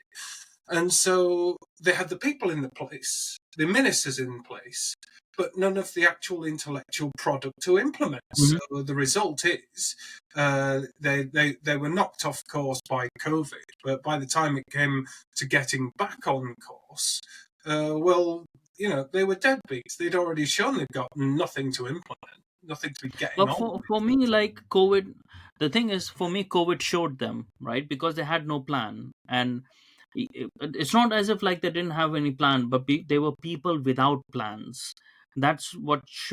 That's what I saw them to be, right? So they latched on to whatever anyone else can give them. Yes. Someone Yeah. can make a pretty a PowerPoint with enough headings and enough arrows and enough like things over there, so it looks like a plan. Okay, we'll implement that.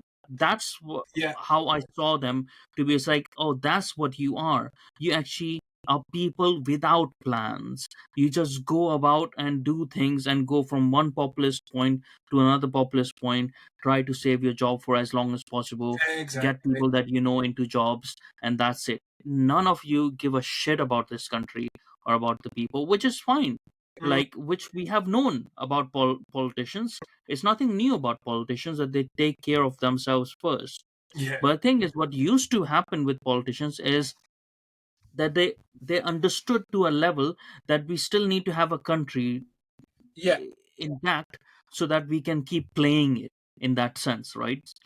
That has gone with these globalist ideas because they think, okay, well, we can go here, we can go there, we can be anywhere people, and which is why I am even against the dual nationalities, especially Yeah. within Absolutely. parliament. Mm, It's like, especially within parliament, how do you have people in parliament who have dual nationalities because they have divided loyalties, yeah. right? Absolutely. You And it's, can't be loyal to two kings at the same time. It's impossible. it wasn't that long ago when we had controls against Catholics standing as MPs. So, we've done it before. We've had national security constraints. If you actually look at the number of senior people in the Foreign Office who are actually foreigners, never mind, Yeah, just immigrants, but people recruited from overseas to represent Britain's national interest. How the hell are you supposed to promote Britain's national interest if you have no concept of what it actually is? And this is exactly. you've got this entire class of people who they're all liberal internationalists and they have no concept. They actually think it's a little bit disgusting to act in the Hmm. national interest because we're Yeah, all supposed to be good global citizens working to implement UN sustainable development goals. And yeah. do you know They think we should be like Star Trek, yeah, that yeah, we have a united federation of planets and stuff. yes, It's like, yeah, I love Star Trek. I'm yeah, a same here. like, there's a reason why I'm hooked on to Earl Grey. It's because of Captain Picard, right? I love Star Trek, right? But that is a fiction. We need Yeah, to understand that that's a fiction. That's not yes, a reality, right? But this is all that they think, like it's that simplistic. Or if we move, because you know what, people need to understand this as well. People don't do bad things or evil things because they think they are doing evil or bad things. They do it because they are convinced that they are doing the good thing, yes, yeah, right? And these people are convinced a globalist way of going forward is the best solution for resolving all of the world's problems. And the thing is, if you don't give an alternative vision to what the actual world's problems can be solved by each country actually taking care of its own first, if you don't give it properly, then that is what people are going to latch on to, yeah. because otherwise you're going to be just like selfish. So that's the clash that you're going to have. You look at the Foreign and Commonwealth Office, and they think we've got to go out and do good in the world. And Hmm. every time they attempt to do something, they go out into Afghanistan and they set up schools for girls, and they thought they were doing a really good thing. But Yeah. what they were actually doing by taking the girls out and putting them into schools is they were taking them off the fields because these were farm workers, and so you Hmm. were actively making them poorer. And so And dependent yeah, as well. Dependent, like the thing is, okay, the education part was good, but you're not understanding that they don't have the same liberal precepts or the markets to support those precepts, right? So yes, yeah, it has to be married into it, and this is why it's like the better way of doing it is for each nation to do what it benefits them like the most, like in the yeah, way that they are correct. going to do it as well, the balance that they need. One of the things you find with foreign aid is it's very often do-gooders who Hmm. go in and they'll set up projects and they'll all pat themselves on the back and say, "Haven't we done a marvelous, wonderful thing?" And you get all the cameras in to show it working, and Hmm. and everyone says, "This is a this is a great thing we've done. Right, let's pack up and move on to the next project. But you then find within 2 or 3 years, whatever they've built has just fallen into disrepair and derelict, because Yeah. anyone can set something up, but you need to actually maintain it. Now, one of the I took a particular interest in foreign aid as a potential arm of trade policy. There's certain Mm. things we can't produce or grow ourselves in the UK, so we want to pick an African country and say, okay, what we'll do is we'll set up some farms for you, Mm. and we'll pay you to for your products. We'll help that become a regional centre of employment, Mm. and we'll even help you with security to make sure that that can keep going. And you invest in countries that way, actually investing in their trade infrastructure. Mm. But of course, that is you can do like micro models of that sort of on a Yeah. demonstrator level. But if you wanted to actually transform a country, well, if you want to get goods from your little farm in the middle of, I don't know, Nigeria, you've got to be able to look at the destination of your goods. You've got to be able to communicate with your customers. You've got to have English language websites, but you've got to be able to track that order from the Mm. farm to the port. So, what do you need? You need effective telecoms infrastructure, Mm. and you need mobile towers, and you need all of the digital apparatus that goes with a modern supply chain. So, what happens is you build a mobile mast, and within about 2 or 3 days, all the precious metals have been stolen, and all the Yeah. electronics have been ripped out, stolen, trashed, and stripped for parts, and the copper cables Mm. are trashed. So you can't invest in that without investing in security. So you then send out military advisors to train the local militias, but then Mm. they end up being corrupt, and they start setting up irregular roadblocks and charging a percentage of whatever a goods shipment is worth. So you have to tackle the culture of corruption. So you've actually got to go in on at the governmental level to change the culture of their country.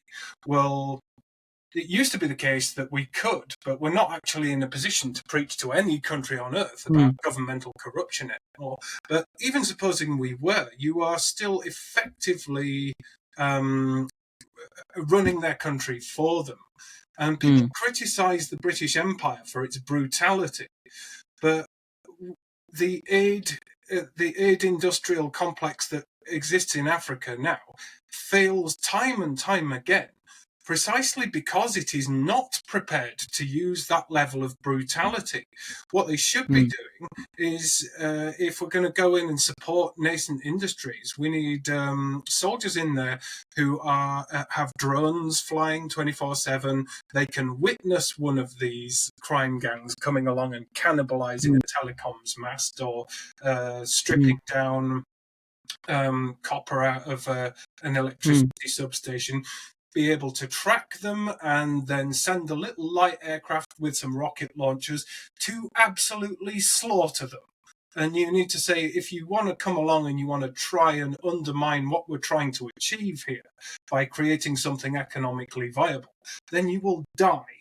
But it's precisely because we're not prepared to colonize in the way that we're castigated that we don't use our military to any great effect.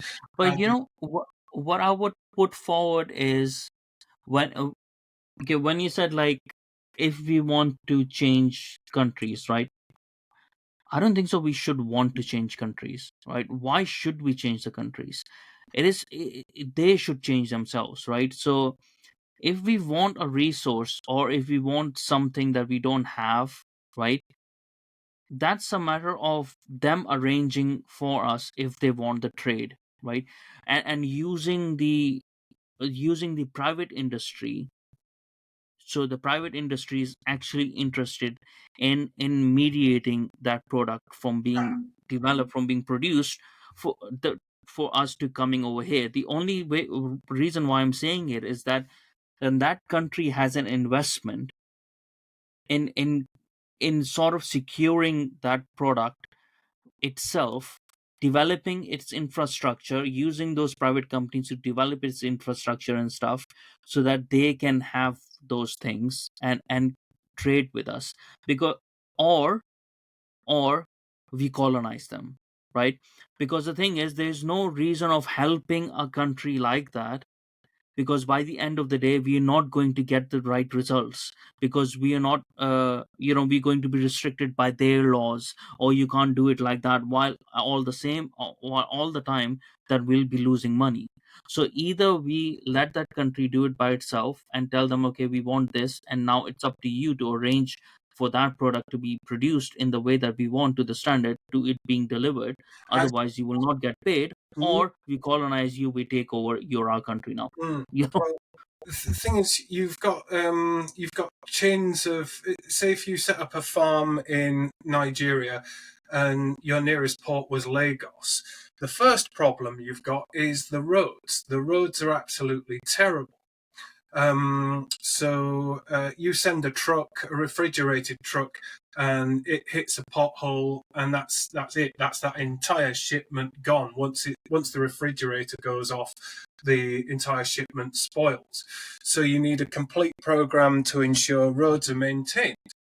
So that's got its own costs, but then you've got to have security on that road to stop bandits setting up illegal roadblocks where they tax you.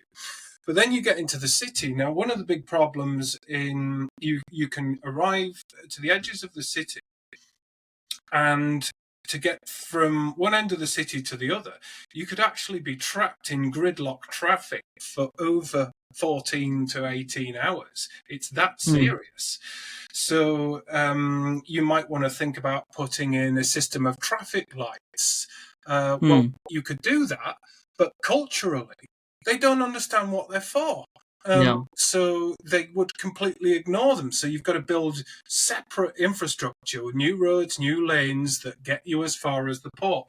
Well, guess what? The port hasn't been dredged in over 20 years. You can't get But big this is in. so Pete, this is the reason why I'm saying is that they, because they will always be dependent on us doing those things, Yeah, because there because isn't we want what a they can product, do, right? the kinds So of that so with they have, serious money. if they want to do the trade, then we should be sitting only at Lagos and saying, bring it to us, Mm. right? You have to build the infrastructure yourself as a But they country, won't. because That's you the are thing. doing trade and stuff like that. Otherwise, you colonize, right? Or otherwise, you don't do trade with countries that have that bad of a system, that cannot that you are losing more money than you're going to be making. The point I'm making, though, is it is in our interests to invest in regional centres of employment, because that is how you create stability. Now, one of our major national priority is stemming immigration. Now, what you can do is you can toughen up the borders, you can stop people applying for asylum. All right, that deals with some of it.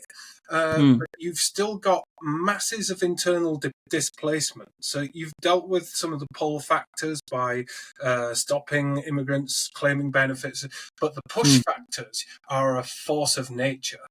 Now, that's going to be a problem for Europe. The dinghies across the Mediterranean and all the Hmm. deaths across, as many people die crossing the Sahara because of the dangers there as they do in the Mediterranean. It is the Badlands out there, and you Hmm. pay smugglers to try and get you across the Sahara safely because it is dangerous. Yeah. So in sub-Saharan Africa, if we want to stem the tide of mass immigration and therefore preserve Europe's future, then it is in the whole of Europe's interests to look at the push factors in Africa, and primarily you will find it's war, instability, and lack of employment opportunities. There aren't I mean, if I was in Africa, would I stay there No, to no, no. I understand. Like, I understand now what you're saying. Like because I've had that as well. Like, if we should actually build universities in these countries, which are our universities over there, so that people have better education and stuff, and or invest in those ways. But the other side of the argument that I'm taking over right now, because it's conducive for the conversation, is that we actually don't have to. We can just say, You're not coming in, and if you're coming in, we're going to shoot you. You're in the water, we're going to shoot you. You're not coming into this country, right?" and they'll And still it's for them to build for themselves. I know that won't happen, right? But that's why your idea does make sense, because we're not going to be like that, right? But the thing is, like, if we are going to invest in these countries in that way, we have to get something back more than just, "Oh, your people not coming into our country." It why. has to be something a bit more, not just trade, that because trades change, right? So the things Something that with the resources, the need for resources change as well. It has to be something a bit more. It has to be something, a stake into your country, in a way that we hold certain things, that we benefit more than what we're putting in, way, way, way more.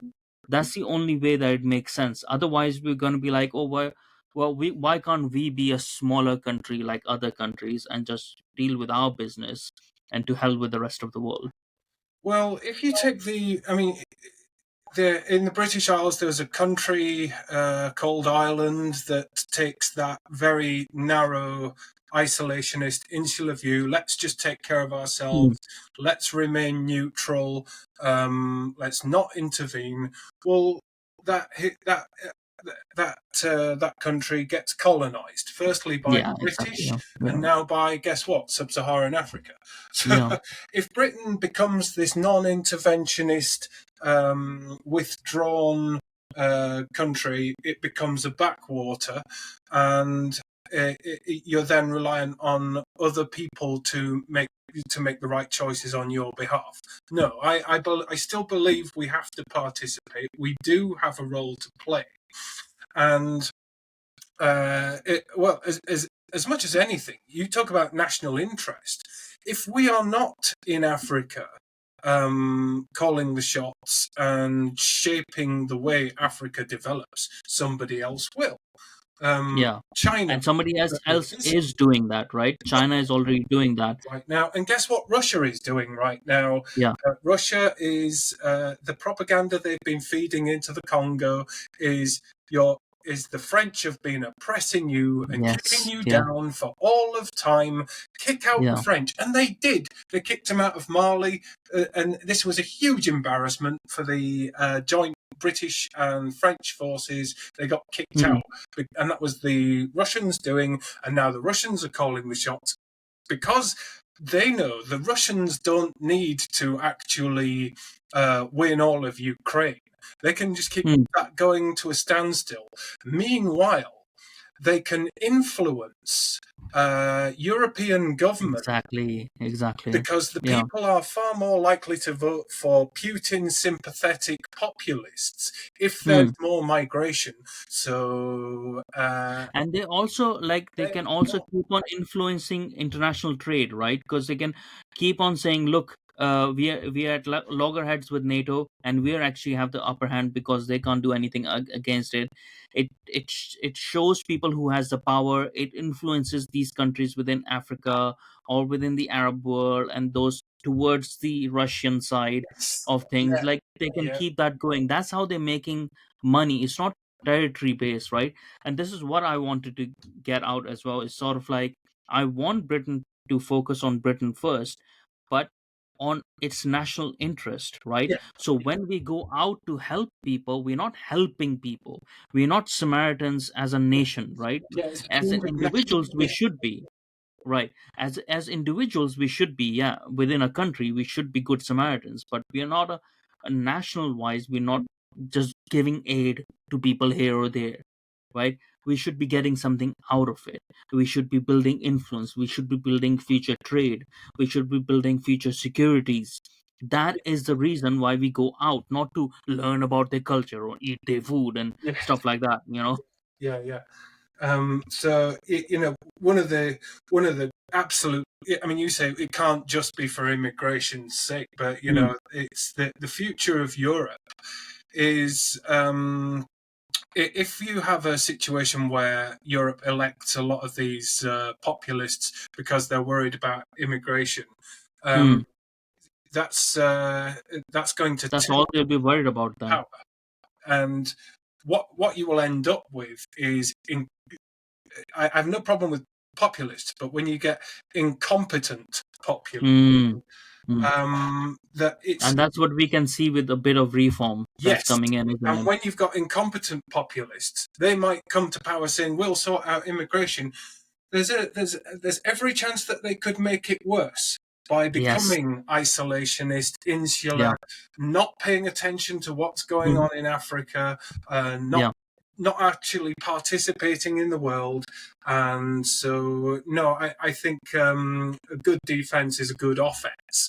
So we Mm, need to be competing against the global powers in Africa. It's in our interests to know what's going on the world over and to have a stake in the outcomes of it and to ensure that the likes of Russia do not get to prosper. I mean, mm, I'm fairly neutral on the Ukraine war. mm. I am certainly fearful of a Europe that goes down the path of ethno nationalism because, Yeah. well, traditionally that, as you know, hasn't ended particularly well for Yeah. Europe. And Yeah. where we could end up with Europe at war again.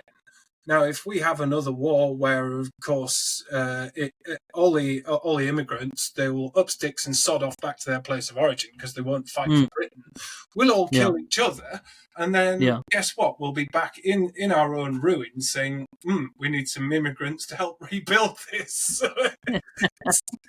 um, I know it's like a cycle of it, but I have more of a feeling, and I've had this for like 3 4 years now, that the major wars that are coming within the West are not actually national wars with one nation against the other. It's actually civil wars, because we're not dealing with the yeah, problems. Actually, no country is interested right now to attack another country.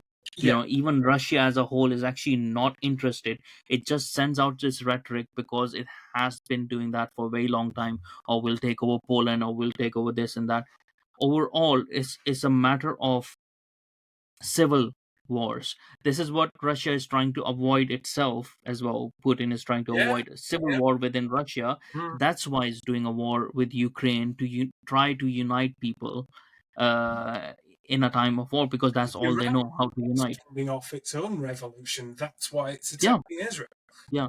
But I see like this is what's going to happen, and people are going to fight on the basis of ideology or ethno nationalism and stuff.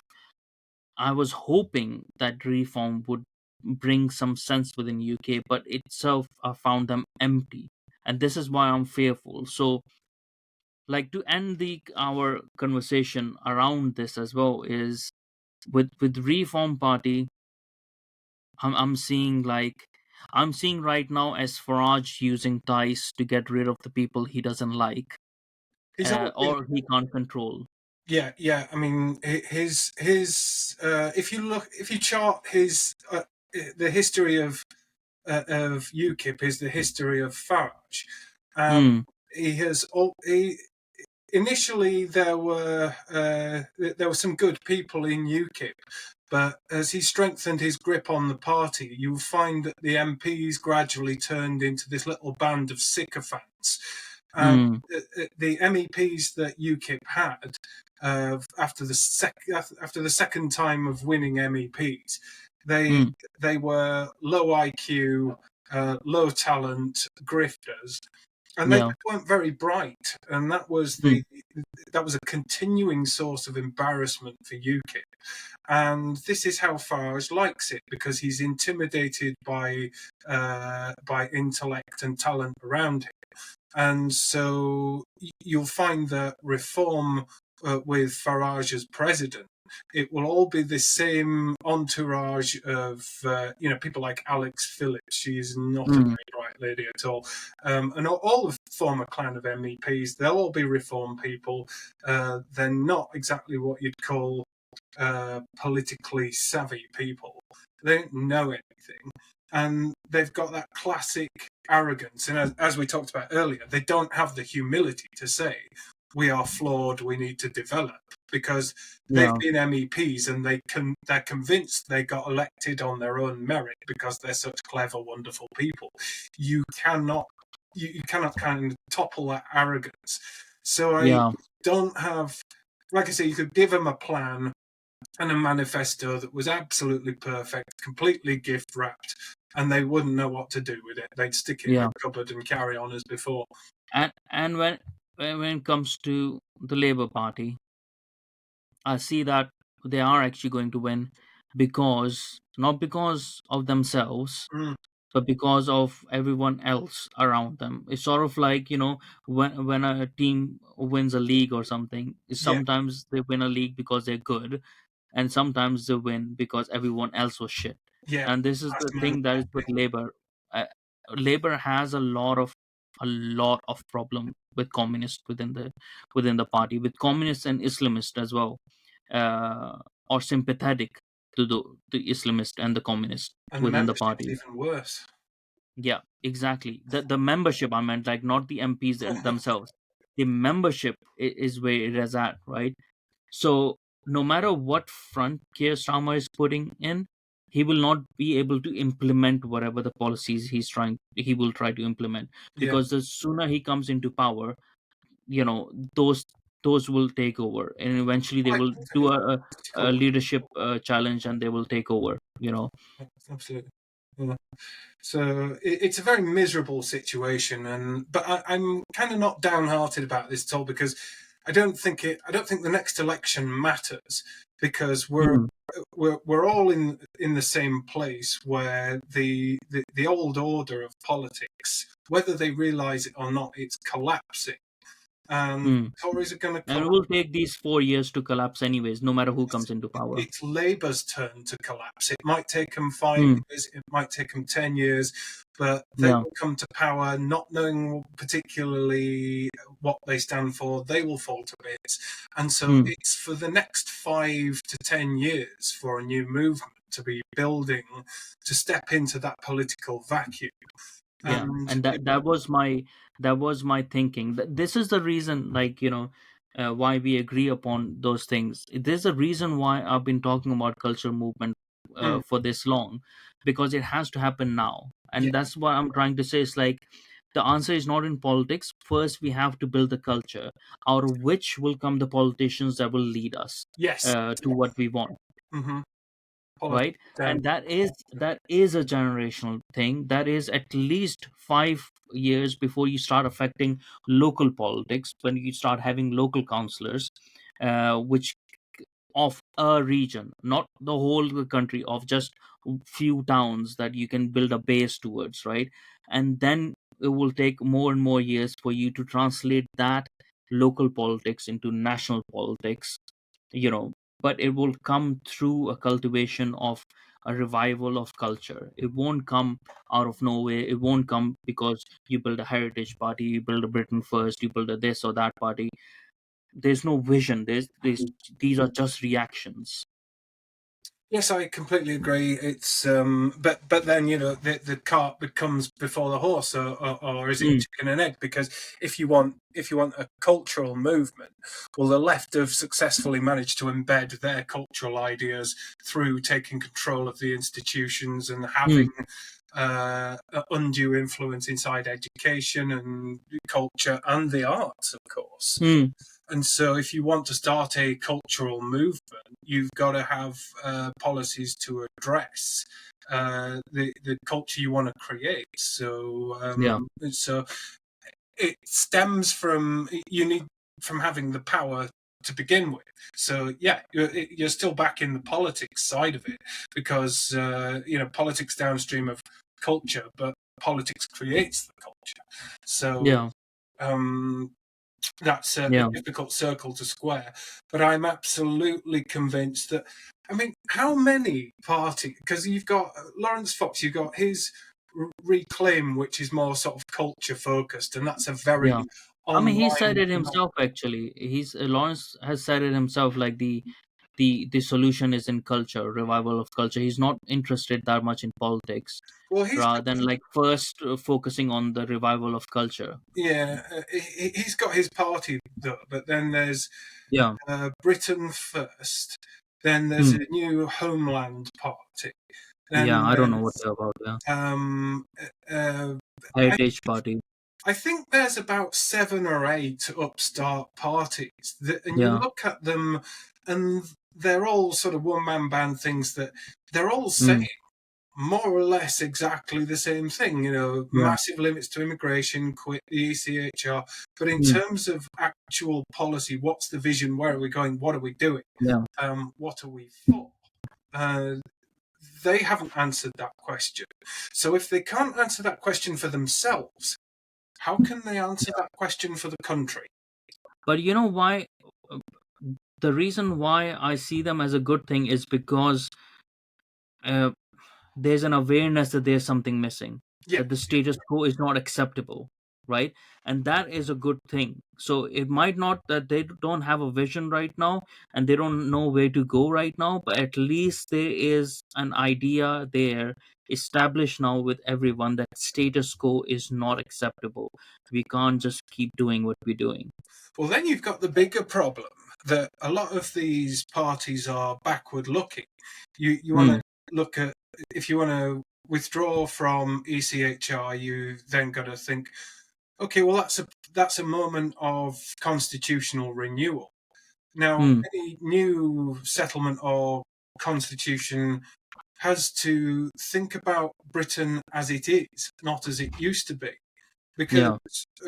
a lot of people's nostalgia goes back to a time pre-internet.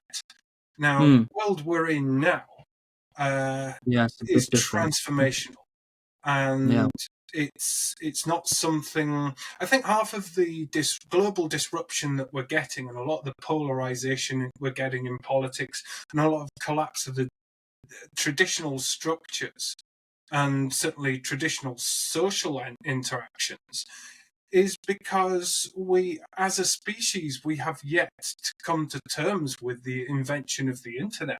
I mean, Yeah, that's a good point. Yeah. on a very personal basis, I think it's quite a long time since I went out socially with a group of friends.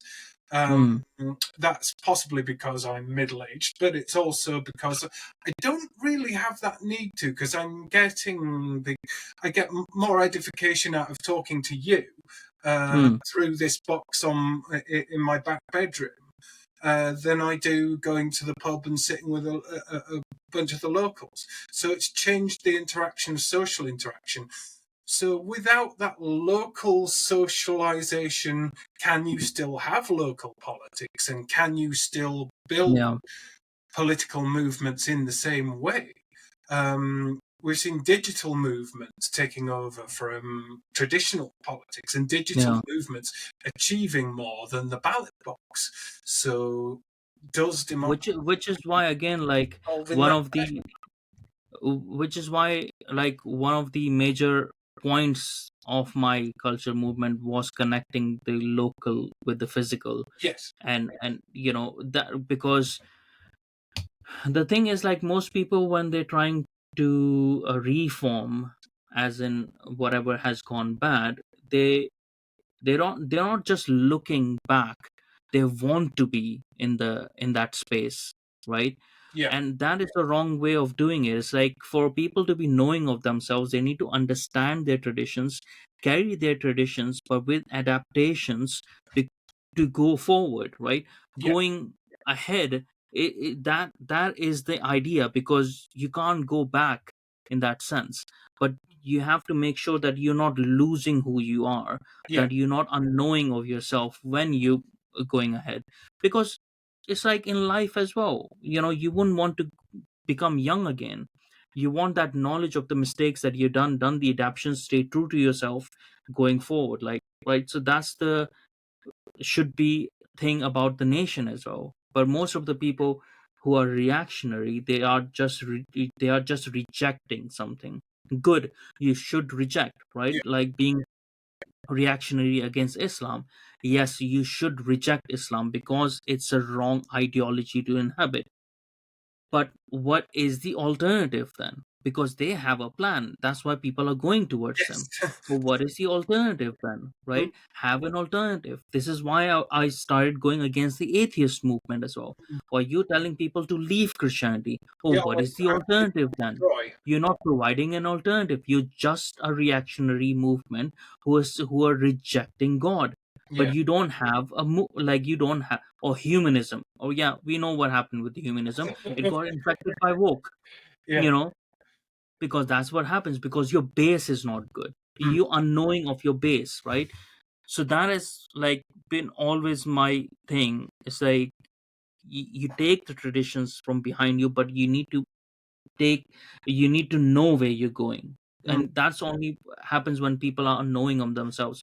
You can't just hide in your video games, mm, you know that, or your books and stuff. The real world is out there. So the real politics that will actually engage the young people and all the people is when you make it physical, when you take it out of the digital too much, when you start congregating physically more, when you start having events that are not like not about politics. It's about just like having every weekend in different towns having like events. People are coming in. It's like a festival, celebrating British festival, whatever, just collecting people together, It's interesting making them realize. because this is something that the far right, I mean, Britain actually does have a far right. It's very Yeah, small, but they yeah, recognise this because they, yeah. the old British National Party and Mm, its offshoot Patriotic Alternative, it's centred around the same few people, but they actually attempted yeah, to start a union. They do camping holidays. They're actually out in the country with activities, and they recognised the social dimension of politics. yeah. And It's just their politics is so horrible that they can't get the inclusion, right? yeah, They can't that's it. get people involved. They Yeah, can't get the involvement. But if our politics is good and we understand that that's important, right? Because you have to connect the people with their communities and the communities with the land that they're in if you want an investment of the people, yes. right? If I am sitting over here and I have no idea who my neighbors are, what are the chances that I will even care about the people of the nation that I'm even more distant from? Right? I would not have that civic sense to care for them. So that is a major point as well. Like we have to go back to our communities. Well, I've even been saying people have to go back to their churches, but not like in a way that you have to reconnect with who you are. well, it's interesting you should say that. I mean, I go to my parents' village occasionally in Bradford, and one of the Yeah. things you notice is that there used to be a sense of working class civic pride where people Hmm. wouldn't dare let weeds grow out of their front doorstep or the pavement. Yeah. And that has changed. And you walk down the little side streets that aren't adopted by the council, and they're totally overgrown now. Yeah. And nobody takes responsibility for No. anything outside of their front doorstep. Part of this is the fact that we don't actually own our properties now. Hmm. There was a time when certain these row terraces would be owned, but now they're sublet to students, and the students they expect to be catered for, and for the estates to be managed, and anything that's nothing to do with them on the outside of where they live is all looked after for them. So if people don't own where they live, they don't have a stake in where they are. Because Hmm. if you own your house, you want everybody in the Yeah. street to uphold the same standards so that your house Yeah. accumulates in value. You've got an asset Mm. to pass to your kids. But if we're at a state where people are no longer thinking of having kids, they don't own their houses, they don't have a stake in society, Mm. they don't even have a stake in their own street. And when you have transient immigration where Mm. you've got Afghans on one side of you and Yeah. Lithuanians on the next, and they don't even speak your language. Yeah. How can But you? you know, Pete, like it's also a dereliction of duty as well in that way of your civic duty as well, because the common response that you'll get, oh yeah, the council is supposed to clean that up, right? And that's the problem when you up the welfare state to the Yeah, point that we have, yeah, that it, because I am paying taxes, so I have done my duty. So my duty is to pay taxes. Your duty is as a council is to clean this up, right? and it And actually this gets is a lot. where people expect Sadiq Khan to give their kids breakfast at school. It's like, Yeah. at what point, Yeah. like, are we nationalising parenting now? Yeah. This is why I don't like a welfare state, the idea of a welfare state, Yeah, because you're taking that away from people, that responsibility as human beings to raise their own bloody kids, yeah, even and I think the that they should welfare have. state has done more to destroy the British working class than any other force in its Yeah. entire history. Yeah, because you make people depend. And this is actually the same point that we can make to Africa, giving aid to Africa, because you're making them dependent on a Yeah. welfare rather than making them capable. Well, this is the point I make about Hamas. You know, this one guy just popped up on my Twitter and said, "Just give them a state," and it's like, all right, No. well, how do you do that? I mean, because for a start, what is a state? And Yeah. and a state isn't just borders. A state is the institutions. You actually have to build a state. You can't be Yeah. gifted it. And in fact, we as by extension of UNRWA, we have given them a state. We've Yeah. given And one look what they've done for with them. all the billions of money, You've got you know? basically a welfare agency running the schools, running the hospitals, and all surviving on aid. That liberates Hamas of its responsibility to govern, Exactly. create, and maintain institutions. So if you're Mm. then saying, let's recognize that Gaza as a state and let's recognize Hamas as this as the legitimate government, well, what's it going to do with that legitimacy? It has shown absolutely no interest in institutions. Build more tunnels, find more ways to kill Jews. So, That's all they're interested in. so you could recognize internationally the Mm. borders, but there would be no state as such to recognize. The reason Israel is recognized as a state is because they built one. And that, Yeah, if exactly. they actually had the social entrepreneurialism to down tools, stop digging tunnels, and start building Mm. hospitals, schools, and intelligible policies around a functioning society, then we would say that's great. And Israel over time would be, how can we help you with that? Mm. Because your peace and security and independence is our peace and security and independence. And Mm. the more they invested in that, there wouldn't be the need for the barriers and the checkpoints and the drones and the surveillance. But Yeah, so you've got two options now. You either keep it contained in perpetuity, in the hope that one day somebody might say we've had enough, which doesn't look like yeah. at Which this point. wouldn't happen. Would Wait, never happen because they're ideologically based. Yeah. but this is Gaza is occupied by Hamas. So Yeah. do you leave it occupied by Hamas, or do you just clear out? And that's the thing. That Yeah. anyone who said we need a ceasefire, they have yet to put forward a viable, coherent alternative for what should happen. But also, like, ceasefire is not just one person stopping the firing, right? Yeah, It's the other person that they are fighting against also stops, while yeah, the other person is rejecting on stopping. So it's like you can't. But this is the coming to Britain though. Like, I think so. These are so many points within what I would like a culture movement to address, right?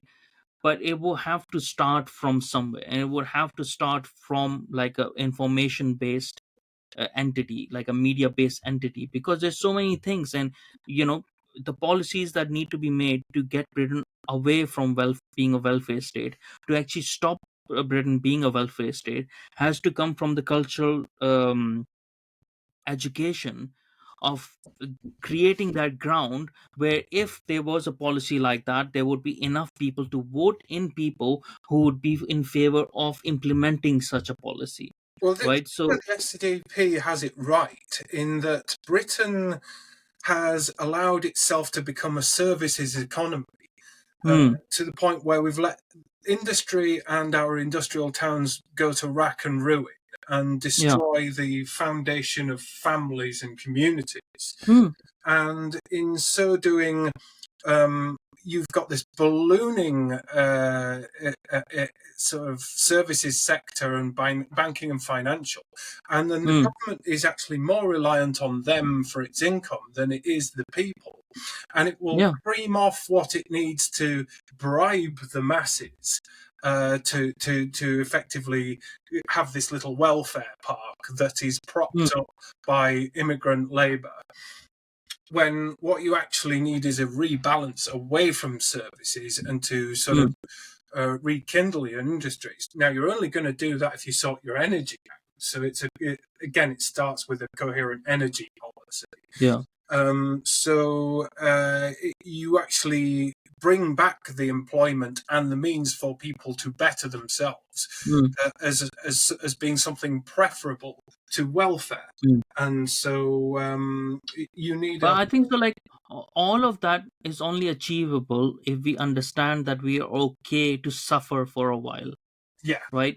Because this will involve a lot of discomfort. It will involve for years of discomfort, but that discomfort will be okay to deal with if we know we are going somewhere.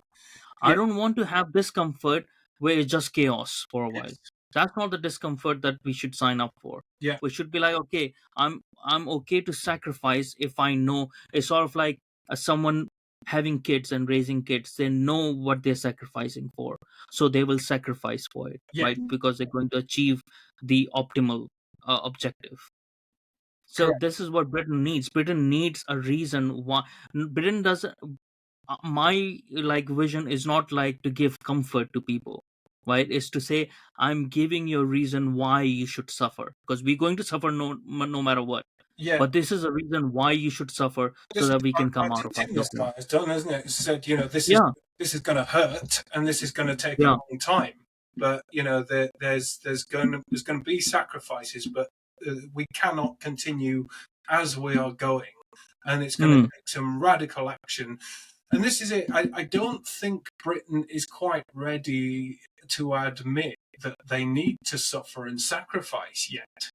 We yeah, are that's the problem. used to a particular standard of living, and Mm, very few people are prepared to trade what we have now for the possibility of something in the future. And you mm, see this when Theresa May, when she lost her election, she lost mm, it because of a dementia tax. Because the one thing that the boomer middle class want to do is to be able to pass on their houses to their mm, kids, and I think that's right. But basically, yeah, um, there was still a degree of realism that the middle class, if you want your social care paid for mm, you, then it's going to be reliant on cheap immigrants and all that. We're going to have to do it the very cheapest, and so this welfare state has a cost, and mm, so this is the problem with politics: is there are very often no solutions. There are only trade-offs. yeah, So you can have your welfare state that guarantees that you've got something to pass on to your kids, but that means the unsustainable levels of immigration, that means the unsustainable levels of government spending. mm, Well, at some point, the balance tips. But this is the problem with populists, is that they're coming in and saying, you can have your cake and eat it. Well, actually, no, I want a grown up party that says, this is where we want to go.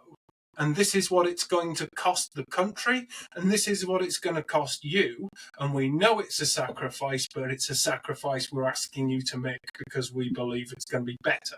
Yeah, That's yeah. I mean, and that's the crux of it, like, and it's also like what I see right now when it comes to trade-offs as well. It just seems like, the trade-off that we seem to be making is with the person saying, like, you keep all my cards and you keep all my money and you get to beat me up as well. Well, that's not that's not a trade-off that you should be making. You should be getting at least something in return. But that seems to be our case in British politics. um, it's been over 2 hours now. it has. It's been very fascinating, and I think so. I can go on for hours and hours and hours talking with Indeed. you because I really like talking with you. We can do But we that. have to end it now. Yeah. Right. Well, Yeah, I get that, and I'll speak to you again yeah. soon.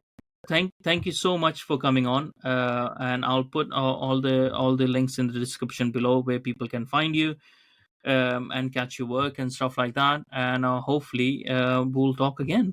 Thank Indeed. you so much for coming on, and thank you everyone for listening.